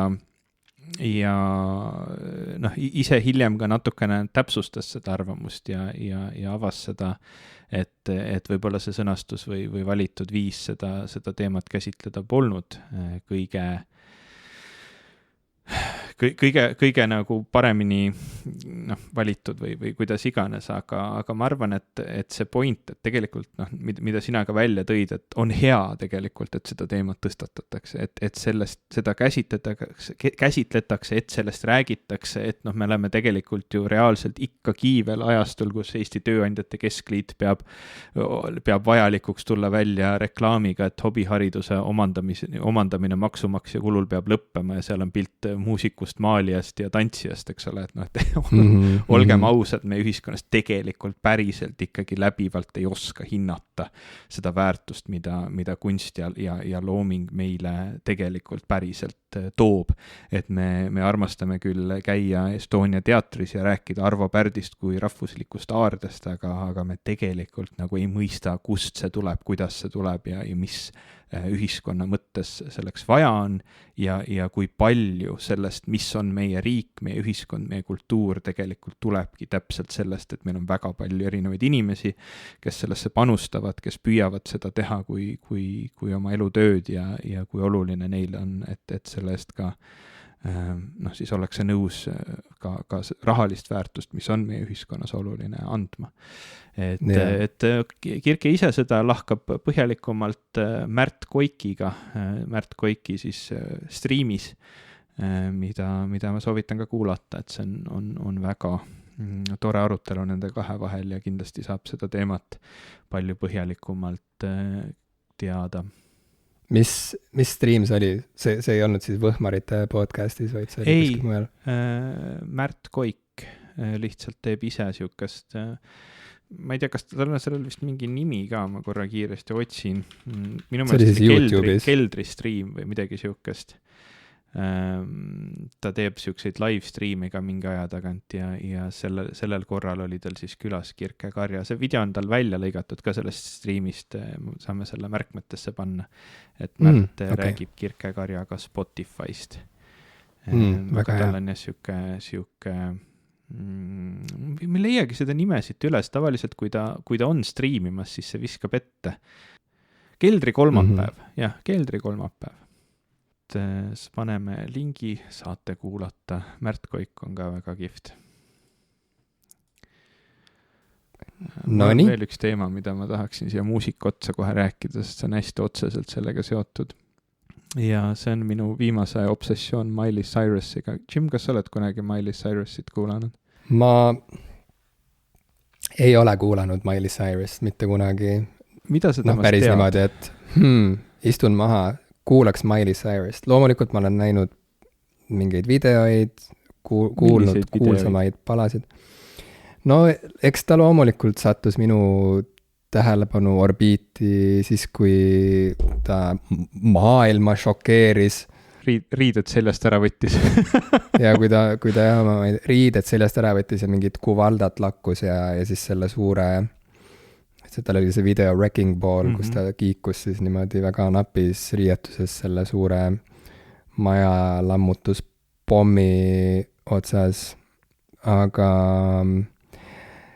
minu jaoks, kuna ma sõltun ainult teiste inimeste arvamustest, siis minu jaoks Miley Cyrus muutus huvitavaks siis, kui pärast kõike seda, kui ta tegi need trikid ära televisioonis ja internetis, kui pärast seda Morrissey poolehoidu avaldas talle, siis ma hakkasin mõtlema, et siin vist toimub midagi veel. Vaat mina ka tegelikult peale aastat 2013, kui ta andis välja selle loo Wrecking Ball ja tegi MTV Music Awardsil siukse kurikuulsa esinemise Robin Thicke'iga. Robin Thicke, kes mulle üldse kohe ei meeldi, kes tundub kohutavalt ebameeldiv artisti inimene, aga võib-olla see on ainult siuke väline kuvand ja ma teen talle praegu liiga, aga Robin Thicke'iga mul ei ole mingit sellist erilist huvi tema vastu tekkinud. Aga Miley Cyrus nagu tol hetkel jah, siis korraks nagu vilksamisi käis sellelt radarilt läbi, et näed, siuke artist on ka olemas, et oli kunagi Hannah Montana ja nüüd üritab siis kuidagi nagu välja pääseda sellest MTV darlingu popmuusiku kuvandist ja teha midagi radikaalsemat. Et ega ma ausalt öeldes väga palju tähele ei pannud, mis peale seda kõike toimus, aga nüüd siin, ma ei tea, 6 aega tagasi umbes nii, kirjutas mulle üks mu sõber Kaisa, et kuule, et soovitan sul kuulata sellist plaati nagu Attention Miley Live, et väga äge. Ja ma lihtsalt paningi siis selle tööl nagu taustaks mängima ja see on uskumatult hea plaat. See on nagu tõsiselt sügavalt hea live-album. Seal on peamiselt Miley Cyrusi lood sellelt plaadilt nimega Plastic Hearts, mille ma ka nüüd võtsin ette just siis nüüd. Ja kõik nii hea, ma ei oleks kunagi osanud arvatagi, et see kõik nii hea on ja ausalt öeldes ma kuulasin ka Wrecking Balli täiesti uue nii-öelda tähelepanuga ja ka see on tegelikult uskumatult hea lugu. Ta on väga hea häälega, ta on väga teatraalne, ta on väga kihvt muusik ja see live-album on väga, ma arvan, hea introduction või sissejuhatus sellesse, mida kõike ta suudab tegelikult artistina teha oma häälega ja tegelikult ka nagu oma loominguga, et see on terve hulk on siin tema enda lugusid, aga siin on ka väga palju covereid teiste artistide lugudest, mis on veel ka tema enda lugudega osaliselt kokku mashitud, et näiteks tema enda lugu We Can't Stop on kokku pandud looga Where is my mind, mis on Pixiesi lugu. Tal on väga hea cover loost Heart of Glass, mis on loomulikult Blondi lugu ja ausalt öeldes Wrecking Ball on niisama ka uskumatult hea lugu, aga kui ta on kokku sulatatud Prince'i looga Nothing Compares to You, siis see on kohe veel palju parem, et see kõik nagu toimib uskumatult hästi ja ka noh, ütleme, mulle meeldib ka tema pop-produktsioon, aga siin laval on ta ikkagi korraliku rock-bändiga ja see kõik kõlab kokku väga võimsalt ja noh, ka Wrecking Ballis, et see sissejuhatus on sellel lool ju küllaltki minimalistlik ja rahulik ja kui esimene refrään tuleb sisse ikka siukse tõsise nagu live-bändiga ja kooriga, siis see kõlab lihtsalt väga võimselt ja ägedalt. Et ma olen nüüd nagu püüdnud teda avastada siin plaadi kaupa ja noh, ma ei tea, et sügavalt soovitan, ma ei teagi nagu mida muud selle kohta öelda, ma olen nüüd viimasel ajal rohkem kuulanud tema seda 2020. aasta albumit Plastic Hearts, kus on võib-olla kõige paremini nagu selle tema arengu või tema vaate kogu sellele karjäärile ja muusikale võtab kokku selline lugu nagu Golden G-String, ma jagasin seda oma sõpradele Facebookis ka, et need sõnad on väga, väga kihvtid ja soovitan kuulata. Ma olen täna nii palju muusikasoovitusi teinud, et täitsa kohe uskumatu. Väga äge, mulle meeldib, et meil on üle pika aja selline muusikakeskne osa. Meil on olnud väga hea muusika-aasta tegelikult, ma arvan, et me mõlemad võime rahule jääda sellega, mis me oleme leidnud, mis meid on saatnud läbi nende kuude ja muusikast on vaja rääkida. Muusikast on vaja rääkida ja muusika on, ma ei tea, mul see aasta muusika ikkagi täielikult noh, nagu leidis jällegi täiesti teise koha mu elus, sest jällegi üle väga pika aja hakkasin ma ka ise muusikat looma juba kohe detsembris eelmise aasta lõpus ja siiamaani kirjutan lugusid, ma olen lõpetamas oma üle aastat esimest plaati. Ma olen varem ka lugusid niimoodi kokku koondanud ühe plaadi alla ja öelnud, et ma nüüd tegin plaadi, aga see on esimene kord, kui sellel plaadil on ka tegelikult väga selge narratiiv ja ma olen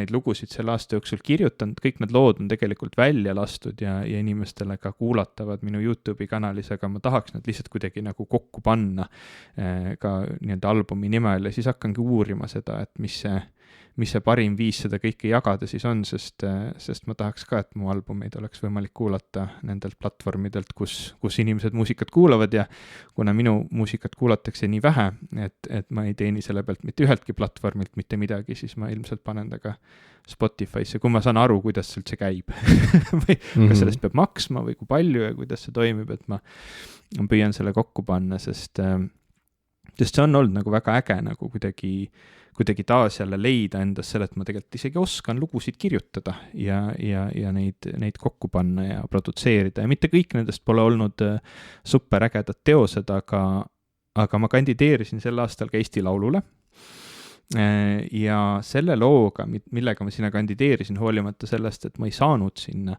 siis ma olen väga rahul, et ma ise kuidagi nagu, et ma töötasin seda lugu oma peas ja arvutis läbi rohkem kui 6 aega niimoodi kogu aeg tagasi tulles, mul oli mitu erinevat drafti, millest mitu ei jõudnudki lõpuks mitte kuhugi, vaid olid lihtsalt ideejupid ja kui ma ükskord selle nagu põhiideeni jõudsin, kusjuures see on nii naljakas, see on esimest korda, kui ma olen loo niimoodi kirjutanud, et ma istusin voodis ja mul tuli mõte ja siis ma kirjutasin esimese salmi ja refrääni sõnadena ära ja laulsin sisse mingi nagu sellesse voice recorderisse, mis mul iPadi peal oli, sest ma kirjutasin seda nagu iPadis öösel voodis, kui ma tegelikult oleks pidanud magama jääma. Ja ma laulsin lihtsalt selle nagu kogu esimese salmi ja refrääni sisse viisina. Ja järgmine hommik siis võtsin akustilise kitarri ja vaatasin, mis akordid seal on ja hakkasin siis nagu selle põhjal tegema ja leidsin alguses, et okei, et see, mis ma praegu nüüd teinud olen, on liiga siuke lihtne pop-lugu ja kirjutasin tegelikult suure osa nagu salmi meloodiast ja taustast ümber, et jättes nagu selle esialgse mõtte küll alles, aga pannes sinna mingisuguse teistsuguse asja juurde, et ma tunnen lõpuks, et see, mis ma suutsin teha, oli selline enda nagu siuke omapärane stiil ja siuke nagu lihtsalt eurolaulu popi stiil tegelikult omavahel päris hästi ühendada ja see oli väga, väga kihvt protsess, mulle õudselt meeldis tegelikult seda Eesti lugu kirjutada. see kõlab nii lahedalt, mul on nii hea meel kuulda, et sa oled selle muusika tegemise soone uuesti üles leidnud ja et sa päriselt oled jõudnud seda kõike teha, see on arusaamatu mu jaoks tegelikult, arvestades, et sul on olnud üks elu tihedamaid aastaid ja et sa oled rääkinud, et sa pead võtma natukene rahulikumalt. Ma ei kujuta hästi ette, kuidas seda kõik oled jõudnud, aga see on nii tore, see on lihtsalt nii tore, et sa oled selle koha endas üles leidnud uuesti ja et see niimoodi jätkuvalt on püsinud alles, see kihk ja see ideede tulv. No vot, see ongi niimoodi olnud, et ma olen sellel aastal välja andnud 10 lugu, mis on natukene vähem kui kuid sel aastal. Vahepeal ma olin tempos, kus ma olin natukene kuude arvust ees ja siis ma eriti selle nagu Eesti laulu kirjutamisega, et mul neid mõtteid seal tekkis mitu, aga ma ei arendanud ühtegi neist lõpuni, sest ma otsisin seda õiget. Aga mul on üks lugu veel, mis sellel ajal sündis, mida ma praegu olen lõpetamas ja siis ma tahaksingi nagu kuidagi selle aastaga nende lugudega nagu joone alla tõmmata, ma ei tea, kas ma nagu väga et ma ei tea, kuhu see looming mind nüüd edasi viib, et ühest küljest ma tahaks leida mõned inimesed, kes oleksid nõus minuga bändi tegema, et ma saaksin võib-olla neid lugusid ja oma järgmisi lugusid ka laivis rohkem esitada. Aga ma ei ole kindel, et mul selleks ka tegelikult päriselt aega on. Et nagu sa ütlesid, mul on olnud ikka kohutavalt tihe aasta ja kohutavalt raske aasta nagu kõige muu osas. Mu elus ei ole nii palju muutunud ilmselt mitte, ma ei tea, või pärast seda, kui ma lõpetasin keskkooli, et siis muutus elus nii palju, kui viimasel aastal on muutunud. Et ma ei tea, kas ma nagu seda tempot üleval hoian, aga mul on hea meel, et ma kuidagi ma vist õppisin endas leidma mingeid kohti, mis võimaldavad mulle ennast rohkem loominguliselt väljendada, õppisin ka lugusid palju paremini kirjutama, et on nendest 10 loost või 11, mis varsti valmis on, ma olen päris mitmega väga rahul ja usun, et need jäävad mulle meeldima ka pikemas perspektiivis. Muidugi niisuguse täieliku shillimisena ma panen ka oma viimase loo, mis on siis minu see Eesti laul By Your Side, panen siia saatemärkmetesse ka, et ka meie kuulajad seda kuulaksid. Muidugi pane, kas sa seda lugu tahtsid esitada ka meie 6. sünnipäeva laivil, kui Mihkel Raud käis külas? See oli Heis, mida ma siis tahtsin esitada, aga lõpuks ma kuidagi tundsin, et see ruum kuidagi ei olnud, või ühesõnaga, et ma tajusin, et see ei olnud võib-olla lihtsalt õige hetk, et hakata sealt nagu fono peale laulma. Aga sellest hoolimata ma ikkagi mõtlen seda laivi värki. Heis on väga hea lugu, mulle väga meeldib see lugu. Jaa, aga mul on ta üks lemmikumaid kõikidest nendest, mis ma seni kirjutanud olen. Kui ma vaatan neid lugude kuulamise numbreid, siis enamus mu lood on sinna kuhugi 100 kuulamise kanti. Ja Heis on kuskil 360 kuulamist ja see, mis ma sinu õe Sandra Ashileviga salvestasin, Anticipation on 384, nii et see on populaarsem lugu, aga mulle Heis endale meeldib rohkem. Mis me siis kokkuvõtteks, mis meie muusika aasta kokkuvõtteks ütleme peale selle, et otsige alternatiive Spotify'le? Ma ei tea, kuulake muusikat, kuulake muusikat, jaa. Et kindlasti see hoolimata sellest nagu tasu poolest lõpptulemusena ikkagi on hea, kui inimesed kuulavad muusikat, kuulavad palju muusikat ja käivad kontserditel ja kogevad muusikat ka laivis ja leiavad muusikale olulise koha oma elus ja elavad oma elu ka muusika abil, nagu sina väga ilusasti välja tõid, et on albumeid, on lugusid, mis sind on väga rasketest hetkedest sel aastal lihtsalt läbi vedanud. Et see ongi ju muusika selle kõige paremas tähenduses ja vormis. Tead, mis mind endiselt üllatab iga kord, kui ma seda avastan? Nüüd sa pead ütlema, et no või ei. No, mis see on siis? See, kui ma kuulen, et keegi inimene ei kuula muusikat päriselt. Ja see on tõesti väga keeruline asi, mida mõista.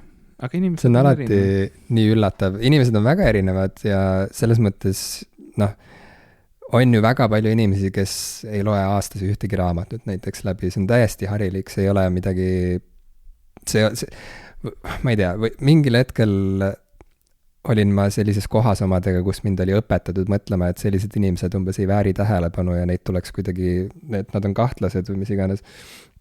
Aga ma enam ei suuda niimoodi mõelda isegi, sest et ma olen suhelnud nii paljude inimestega, keda raamatud lihtsalt ei huvita, ei kõneta, kelle puhul kirjandusel puudub oluline koht nende elus, neil on mingid muud asjad, mis neid inspireerivad, rõõmustavad, mõtlema panevad ja nii edasi. Et ühesõnaga, et see, et keegi loeb raamatuid, ei tee temast automaatselt paremat inimest kui kellestki teisest. No tegelikult teeb, aga ma pean seda ütlema viisakuse pärast. Kas see, et ma loen väga palju raamatuid, aga ei lõpeta peaaegu ühtegi nendest, teeb minust hea või halva inimese? See teeb sinust pigem, need on nagu need RPG, need headuse, see on see headuse ja halva skaala, et see neutral good, chaotic good, ma ei tea, mis seal kõik asjad veel on, vaata, et lawful good, lawful evil, neutral evil. Yeah, lawful good, lawful evil. Sa oled siis, ma arvan, et sa oled lawful evil, kui sa loed raamatuid, aga lõpuni ei loe. Kas see ei ole mitte chaotic good või? Ma arvan, et sa tahaksid olla chaotic good, aga tegelikult sa oled lawful evil. Lawful evil, okei. Hästi. Ma mõned loen ära, kas see siis on äkki lawful neutral või ma ei mäleta, mis see sul vahepeal oli. Ma ei tea, ma arvan, et see võib olla järgmise saate teema, et me teeme sulle selle isiksuse testi. Ma ei ole kindel, et me saame seda saadet veel ära lõpetada, sellepärast et A, su laps veel magab ja B, mul on räägitud nendest teemadest veel rääkimata on 2, nii et ei, me ei peagi lõpetama veel. Ma ei tahtnud sükest muljet üldse jättagi. Lihtsalt võib-olla seda lawful good ja lawful evil teemat ei pea täna nagu ära lahendama. aga ma tahtsin öelda seda, et ühesõnaga, et alati kui ma kohtun kellegagi, kes ütleb, et tal pole õrna aimugi, mis albumilt mingid lood on pärit või et isegi inimesed, kes nagu ühesõnaga, on nii palju inimesi, kes ei kuula muusikat päris niimoodi, et ma nüüd lähen ja kuulan seda või mis iganes. Muusika on lihtsalt mingisugune heli taustal ja mul on olnud väga lähedane inimene, väga lähedane sõber oli selline, kelle puhul me lõõpisime nagu, et ta ei kuula muusikat, ta lihtsalt kuuleb seda ja ta ise ka nagu nentis, et nii on lihtsalt jah, et mind ei huvita mind ei huvita muusika nagu, et mul on selles mõttes mul on ükskõik põhimõtteliselt, et mõni pala kõlab nagu hästi, mõni ei kõla hästi, aga see ei ole mingisugune eraldi teema nagu tema elus. Et mis bände ma see kuu kuulasin, mingi kelle kontserdile ma suvel lähen nagu, et lihtsalt puudub see koht nagu selle inimese elus. Ja ma olen mitmeid selliseid inimesi kohanud ja see on alati nii üllatav mu jaoks, sest et loomulikult igaüks vaatab asju oma mätta otsast ja minu enda jaoks lihtsalt muusika on reaalselt minu kopsud, minu hapnikumask. Ilma muusikata ma ei kujuta ennast ette isegi. Nii et lihtsalt raske on ette kujutada, et on nii palju inimesi, kelle jaoks muusika ei mängi sellist rolli, see ei ole nii tähenduslik nende jaoks. Muusika on lihtsalt siuke tore asi, mis aeg-ajalt on mõnes filmis või mingi reklaami taustal või ma ei tea, poest läbi kõndides kuuled midagi ja siis rohkem ei mõtle selle peale, kui parklasse jõuad. Et selles mõttes ka, nagu ma arvan, et meie sinuga oleme siuksed mingis oma äärmuses, oma muusika fännluse ja armastusega, et meile lähebki rohkem korda ka see, kui kuskil mõni muusik räägib, et see, mismoodi te minu muusikat tarbite või ostate, see on, et sellele võiks leida alternatiive, sest et ma tegelikult praegu siin kannatan. Et põhimõtteliselt sa nagu toidad mu vaenlast või mis iganes, on ju. Aga ma näen ka, et on nii palju inimesi, kelle jaoks on siuke, et veel üks kellegi teise probleem, mille ma nüüd peaksin enda peale võtma, nagu, et kas ma tõesti nagu pean nüüd endast mõtlema kui vargast, sellepärast, et ma olen maksnud korralikult kuumaksu ühele teenusepakkujale,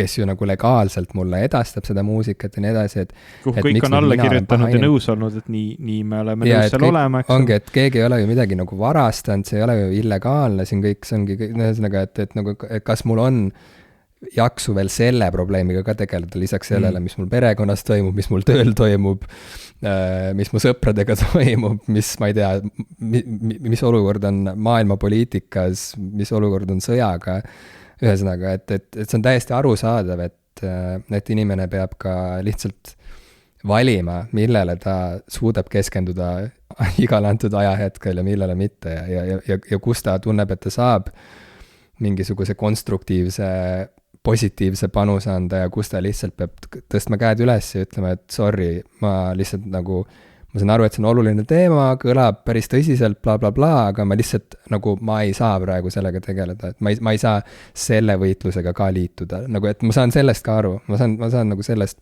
lähtepunktist ka aru ja see võib olla nii suurel muusikasõbral kui ka inimesel, kelle jaoks muusika on lihtsalt taust nagu, et see võib igat tüüpi inimesel võib olla see olukord, kus ta lihtsalt ei saa võidelda kõiki võitlusi korraga.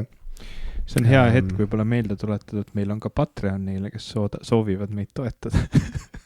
Jaa, igatahes. Patreon.com, popkulturistid. Jaa, seal saab meid toetada ja mul on seal Patreoniga seoses ka üks mõte, mis ma pärast räägin sulle. Võib-olla meie lisasaates siis, mida saab kuulata Patreonist. Ma natukene lugesin nüüd seda Dungeons and Dragons alignment charti kohta ja mulle ikkagi tundub, et sa natuke panid mööda, sest Lawful Evil, see on nagu Lawful Evil character sees a well-organized system as being easier to exploit than to necessarily follow. Examples of this alignment include tyrants, devils, corrupt officials, undiscriminating merchant types who have a strict code of conduct, blue dragons and hobgoblins. Ja mina pigem käsitlesin ennast kui chaotic good, kes on siis a chaotic good character does what is necessary to bring about change for the better, disdains bureaucratic organizations that get in the way of social improvement, and places high value on personal freedom, not only for oneself, but for others as well. Näed, see tundub mulle palju õigem selline inimene, kes küll alustab raamatuid, aga ilmtingimata ei pruugi neid alati lõpetada. Mm-hmm. No olgu, kuna on veel siuke harras jõulumeeleolu hõljub veel natukene siin igal pool, siis ma nõustun sinuga ja ei hakka sind nimetama, tembeldama teemoniks. Hästi. Ma hakkasin siin viimasel ajal just ühte uut arvutimängu mängima. Arvutimängu? Jaa. Kas see on mäng, mis on arvuti sees? See ongi nagu arvutisisene mäng, et see ei ole mitte nagu telekamäng, mis on teleka sees, aga see on nagu arvutimäng. Ehk siis ta on nagu telekamäng, aga ta on arvutis. Toho. Ma olen siin kuidagi avastanud igast uusi ägedaid asju, või ka vanu ägedaid asju, millega oma aega sisustada nendel üksikutel hetkedel, kui mul vaba aeg on. Üks siuke põhilisem asi, mida ma armastan teha, et praegu nagu chillida on Netflixist sellise saate vaatamine nagu Gilmore Girls, mida ma ei vaadanud siis, kui väidetavalt kogu muu maailm seda vaatas. Aga mida ma nüüd väga naudin, sest see on kõige armsam ja nunnum sari üldse. Ma ei tea, kas sa oled vaadanud kunagi Gilmore Girls? Ma ei ole vaadanud, aga minu abikaasa on suur Gilmore Girlsi fänn olnud alati. Vaadake koos, ja see on hästi siinkohal ka tervitused Raelile, kui sa juhtumisi praegu kuulad, siis Rael, ma tean, et Gilmore Girls on ka sinu elus mänginud väga suurt rolli ja sa ise vist isegi oled Gilmore Girl. Nii et tervitused sulle siin kohal. Aga siis, kui ma olen sellises tundes, et ma ei taha mitte ainult diivani peal lösutada ja mingit sellist nunnut asja vaadata, vaid tahaks midagi selle ajaga ka teha ja ma parasjagu ei tee muusikat või videot või tööd või hobitööd või loen, et siis ma olen leidnud endale uue arvutimängu, mida mängida, selleks on Pentiment. Ma avastasin selles edasi, et see on jälle taaskord, läheme tagasi sinna Elon Muski maailma. Et Elon Musk soovitas? Ei, Twitterisse, kus on selline populaarne Eesti Twitteri, ma ei tea, kuidas seda siis kutsuda, sotsialiit või socialite või siis nii-öelda, kuidas neid inimesi kutsutakse, ühiskonna tegelane. Okei. Sihuke kuulus inimene nagu keskaja inimene, kes on selline inimene, kes on suur keskaja entusiast siis ilmselt. Nagu me kõik. Nagu me kõik, ja tema tegi Postimehe kultuurisektsioonis tegi arvustuse sellisest mängust nagu Pentiment. Ja väidetavalt siis tegu on sellise mänguga, kuhu ka Eesti kirjanik Märten Ratassepp on kaasa löönud selle kirjutamisse. Väga lahe.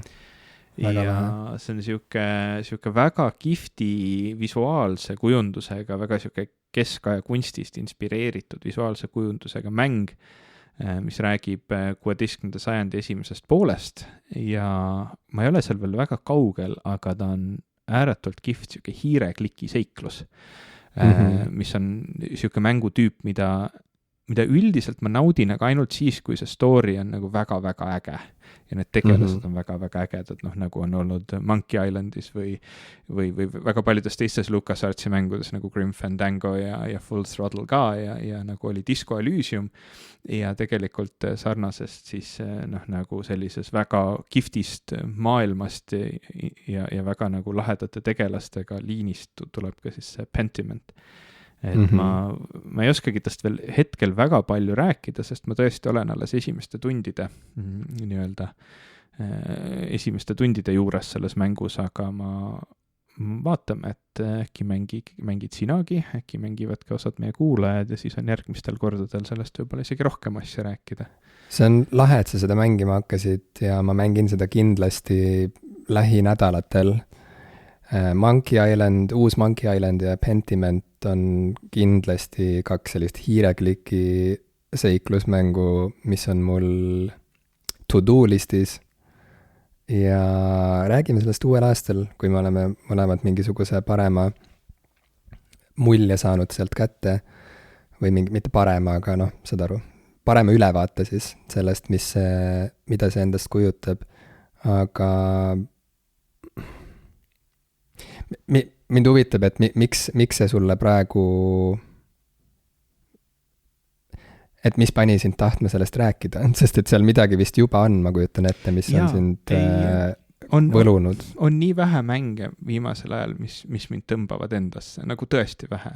Et sellel aastal, kui ma mõtlen kogu aasta peale, on nendeks olnud see uus Monkey Island ja siis mäng, millest me ka siin saates rääkisime, mis oli Stray, kus sa mängid kassina, et neid mänge, mis tõesti nagu kuidagi võluvad ära ja võtavad enda rüppe, ei ole minu elus väga palju, ma ei mängi väga palju hoolimata sellest, mis mulje võib jääda, kui seda saadet kuulata, et seetõttu, kui ma avastan midagi väga kihvti, siis mulle alati meeldib seda jagada, sellest ka võib-olla see teemapüstitus, et ma leidsin jälle midagi, mis mind on huvitama hakanud. Ma laenasin sulle seda viimast Metroidi mängu, see ei läinud üldse. Ei, ma mängisin seda vist reaalselt, issand jumal, see algus on nii pikk. Ma nagu istusin ja ootasin, et ma saaks nagu mängida ja lihtsalt ei. See on täielik siuke, see on siuke sünguse vaibi mäng, et kui sa tahad lihtsalt olla sünguse vaibis pikalt ja olla eksinud ja hirmul, siis see mäng on sulle. See on mu elus nagu nii olemas, nagu, et mul on seda nagu juurde vaja. Täpselt, see on väga tõsi. Mulle väga meeldib see, mulle see uus Metroid väga meeldib, aga ma samamoodi mängisin seda mingisugused tunnikesed ja siis see lihtsalt jäi mulle sinna mängutaskusse, see mängukaardike ja nüüd see on sinu kuskil taskus, ma loodan, et sa seda ära ei viska, sest ma hea meelega kunagi mängin lõpuni selle, aga Pentiment kõlab tõesti väga vahvalt, see näeb väga ilus välja ka, tuleb mainida. Ma tahaks, et oleks ka Switchil, aga praegu on teda võimalik mängida ainult kas arvutis või Xboxil. Et võib-olla kui kirjeldada seda visuaalset stiili või keelt, siis see näebki välja nagu mingisugune siuke keskaegne, mis see sõna on? Illuminatsioonid, need olid vist need asjad, mis tehti raamatute nende nii-öelda teksti ümber. Just. Kui oli käsitsi kirjutatud raamat, siis sinna tehti teksti ümber, tehti illuminatsioonid. Meie vist nimetaksime neid täna illustratsioonideks. jah, lihtsa joonega sellised külgvaates siuksed 2D pildid põhimõtteliselt erinevatest olukordadest, mis elus ette võivad tulla. Nii et igati siuke mõnus mäng, mida, kui see oleks Switchi peal Olde Hansas mängida karuliha kõrvale. või siis ma ei tea, kas Olde Hansas on taimetoidu variante ka, aga võib-olla siis mingi siukse keskaja vürtsidega tofuroa kõrvale. Jaa. Kuidas sul see aasta siis on olnud? Ütle nagu mingi kokkuvõttev osa ka. See on meie aasta viimane saade. Me see aasta enam ei jõua ühtegi salvestust teha. Me soovime kõigile häid pühi ja head vana aasta lõppu, aga kuidas siis on olnud? Ma mõtlesin selle peale enne, kui me salvestama hakkasime ja sain aru, et see on tõesti, see aasta on olnud ühest küljest nii lühike ja nii kiirelt mööduv ja teisest küljest lihtsalt nii suuri läbielamise täis, et ma tõesti tahaks, et nüüd tuleks mõni rahulikum aastaga, aga samas me oleme rääkinud seda nüüd ei tule, Jim, 3 aastat jutti või? 2020, 2021, 2022, ükski nendest aastatest ei olnud kuidagi normaalne ega rahulik. Tõesti see, kui veebruaris Ukraina sõja teine vaatus algas, siis see tundus nii üle jõu käiv, nagu reaalselt nagu mingis eksistentsiaalses mõttes. See tundus nagu kõige jaburam asi üldse, mida ette võtta hetkel, kus pandeemia paistis olevat nagu lõppemas, selles mõttes vähemalt, et vaktsiin oli olemas ja inimesed teadsid juba paremini, et mida teha. Nii et kuidagi kogu see sõja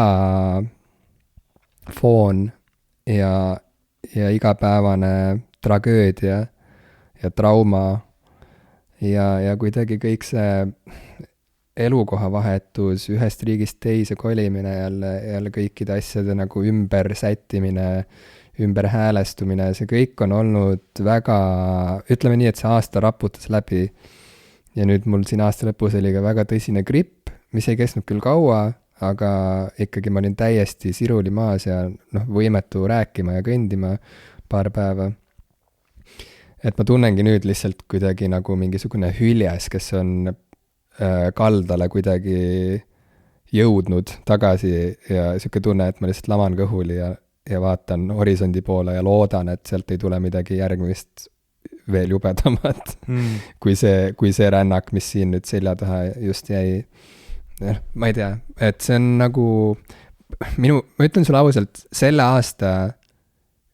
minu selle aasta suurim leid, me oleme sellest rääkinud ka, aga tuleb rääkida uuesti, sest et see on oluline. Minu selle aasta suurim leid oli see, et ma hakkasin sporti tegema uuesti. Ja kui ma seda poleks hakanud tegema, siis ma oleks leidnud midagi muud ilmselt, aga see on, ma arvan, see on nagu kõikidest variantidest parim, mis sai juhtuda, oli see, et ma hakkasin trennis käima ja et ma sain lõpuks 38-aastasena teada ja sain aru, et sport on oluline. Et sport on oluline, et mida trenn saab pakkuda inimesele, millist tuge ja millist jõudu ja rõõmu saab sellest tulla ellu juurde ja kui määravalt see vaimset tervist ka toetab. Nõus. Seda ma olin kogu aeg kuulnud, seda kuulnud.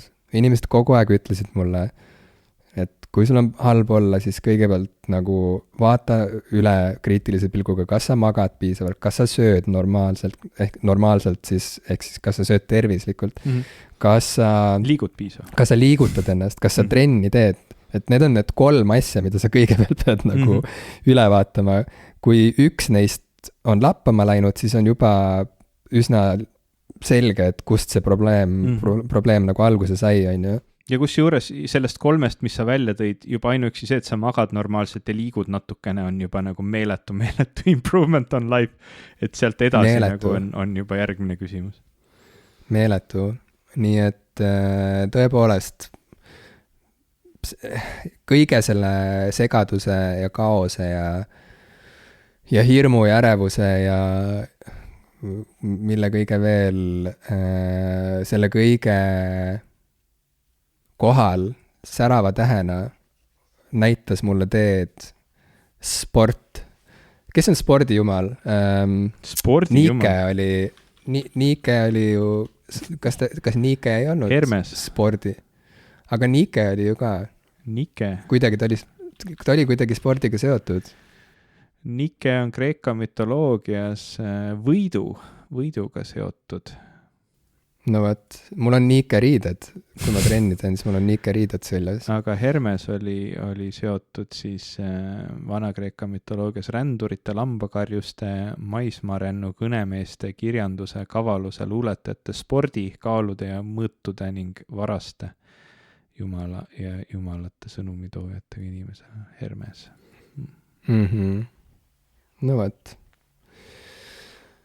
Selline kokkuvõte minu poolt. Mul on kahju, et me saadet ei teinud nii palju, kui me tahtsime, aga see on arusaadav samas, sest et meil on tõesti olnud täiesti jaburad aastad, juba viimased 3 aastat. Ja mitte ainult meil tuleb välja, vaid praktiliselt igal inimesel, kes elab planeedil Maa, on olnud viimased 3 aastat jaburad.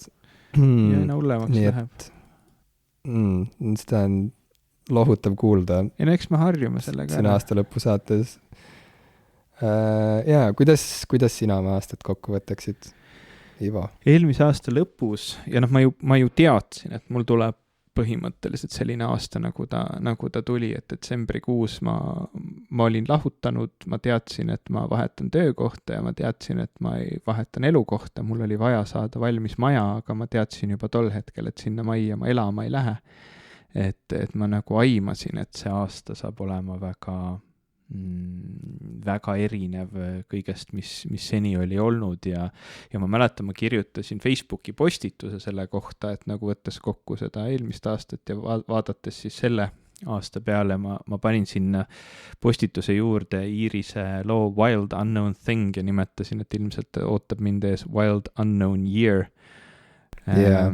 Ja eks ta suuresti nii on ka läinud, et ühest küljest on paljud asjad mul selgemaks saanud, ma olen mingit kindlust enda sees oluliselt rohkem kasvatanud, mingit julgust enda sees oluliselt rohkem kasvatanud, kui ma isegi pidasin võimalikuks ja olen hästi palju arenenud ja hästi palju nagu edasi liikunud, aga selle kõige kõrval olen ma ikkagi päris palju pidanud ka erinevate hirmude ja ootuste ja ebakindlusega tegelikult sõda pidama, et see on selline naljakas asi, kus ühest küljest nagu tunned, et sa kasvad kindluse mõttes enda sees, julguse mõttes ja samal ajal tegelikult ega need ebakindlused, mis su elus on varem olnud ja mis sind võib-olla, mida sa tegelikult väga kardad, et need võivad ikkagi tulla mingitel ajahetkedel nagu väga jõuliselt tagasi ja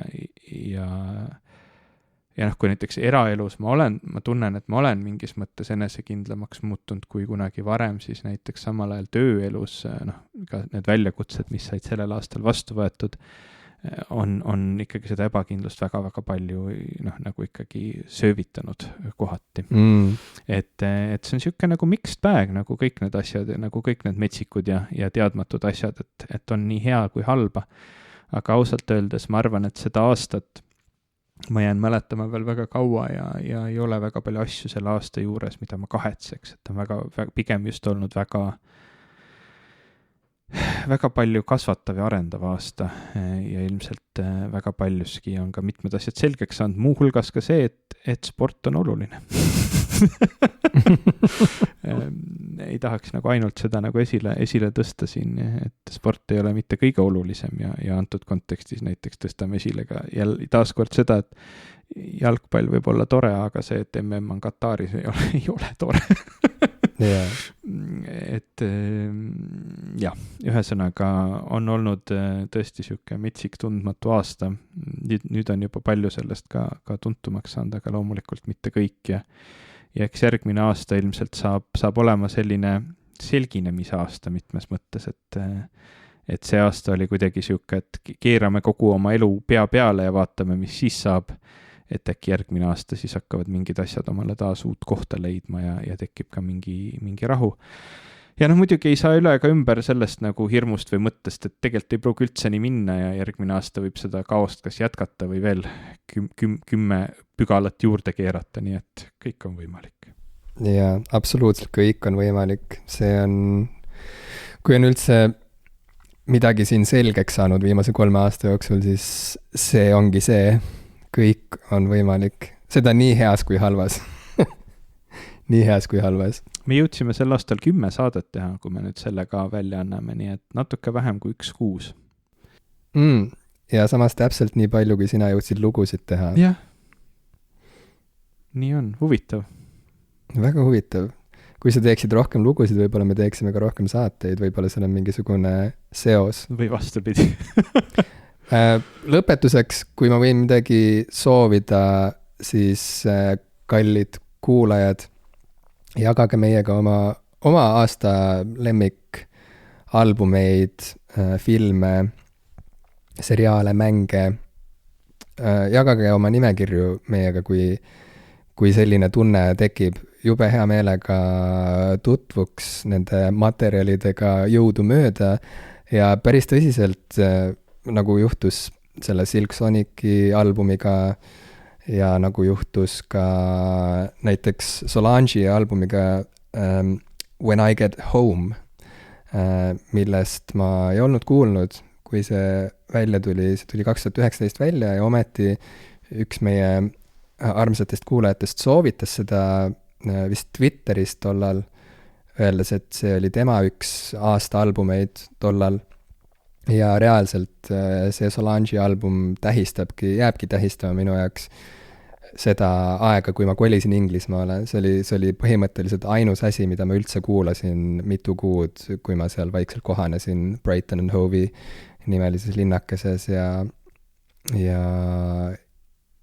sellest sai väga oluline album ka minu elus, nii et kuulajate mõtteid ja lemmikuid on alati väga huvitav olnud kuulata ja hea meelega teeks seda ka edasi, nii et jagage oma aasta lemmikuid ka meiega, kui te raatsite. Ja ilusat aasta lõppu teile kõigile!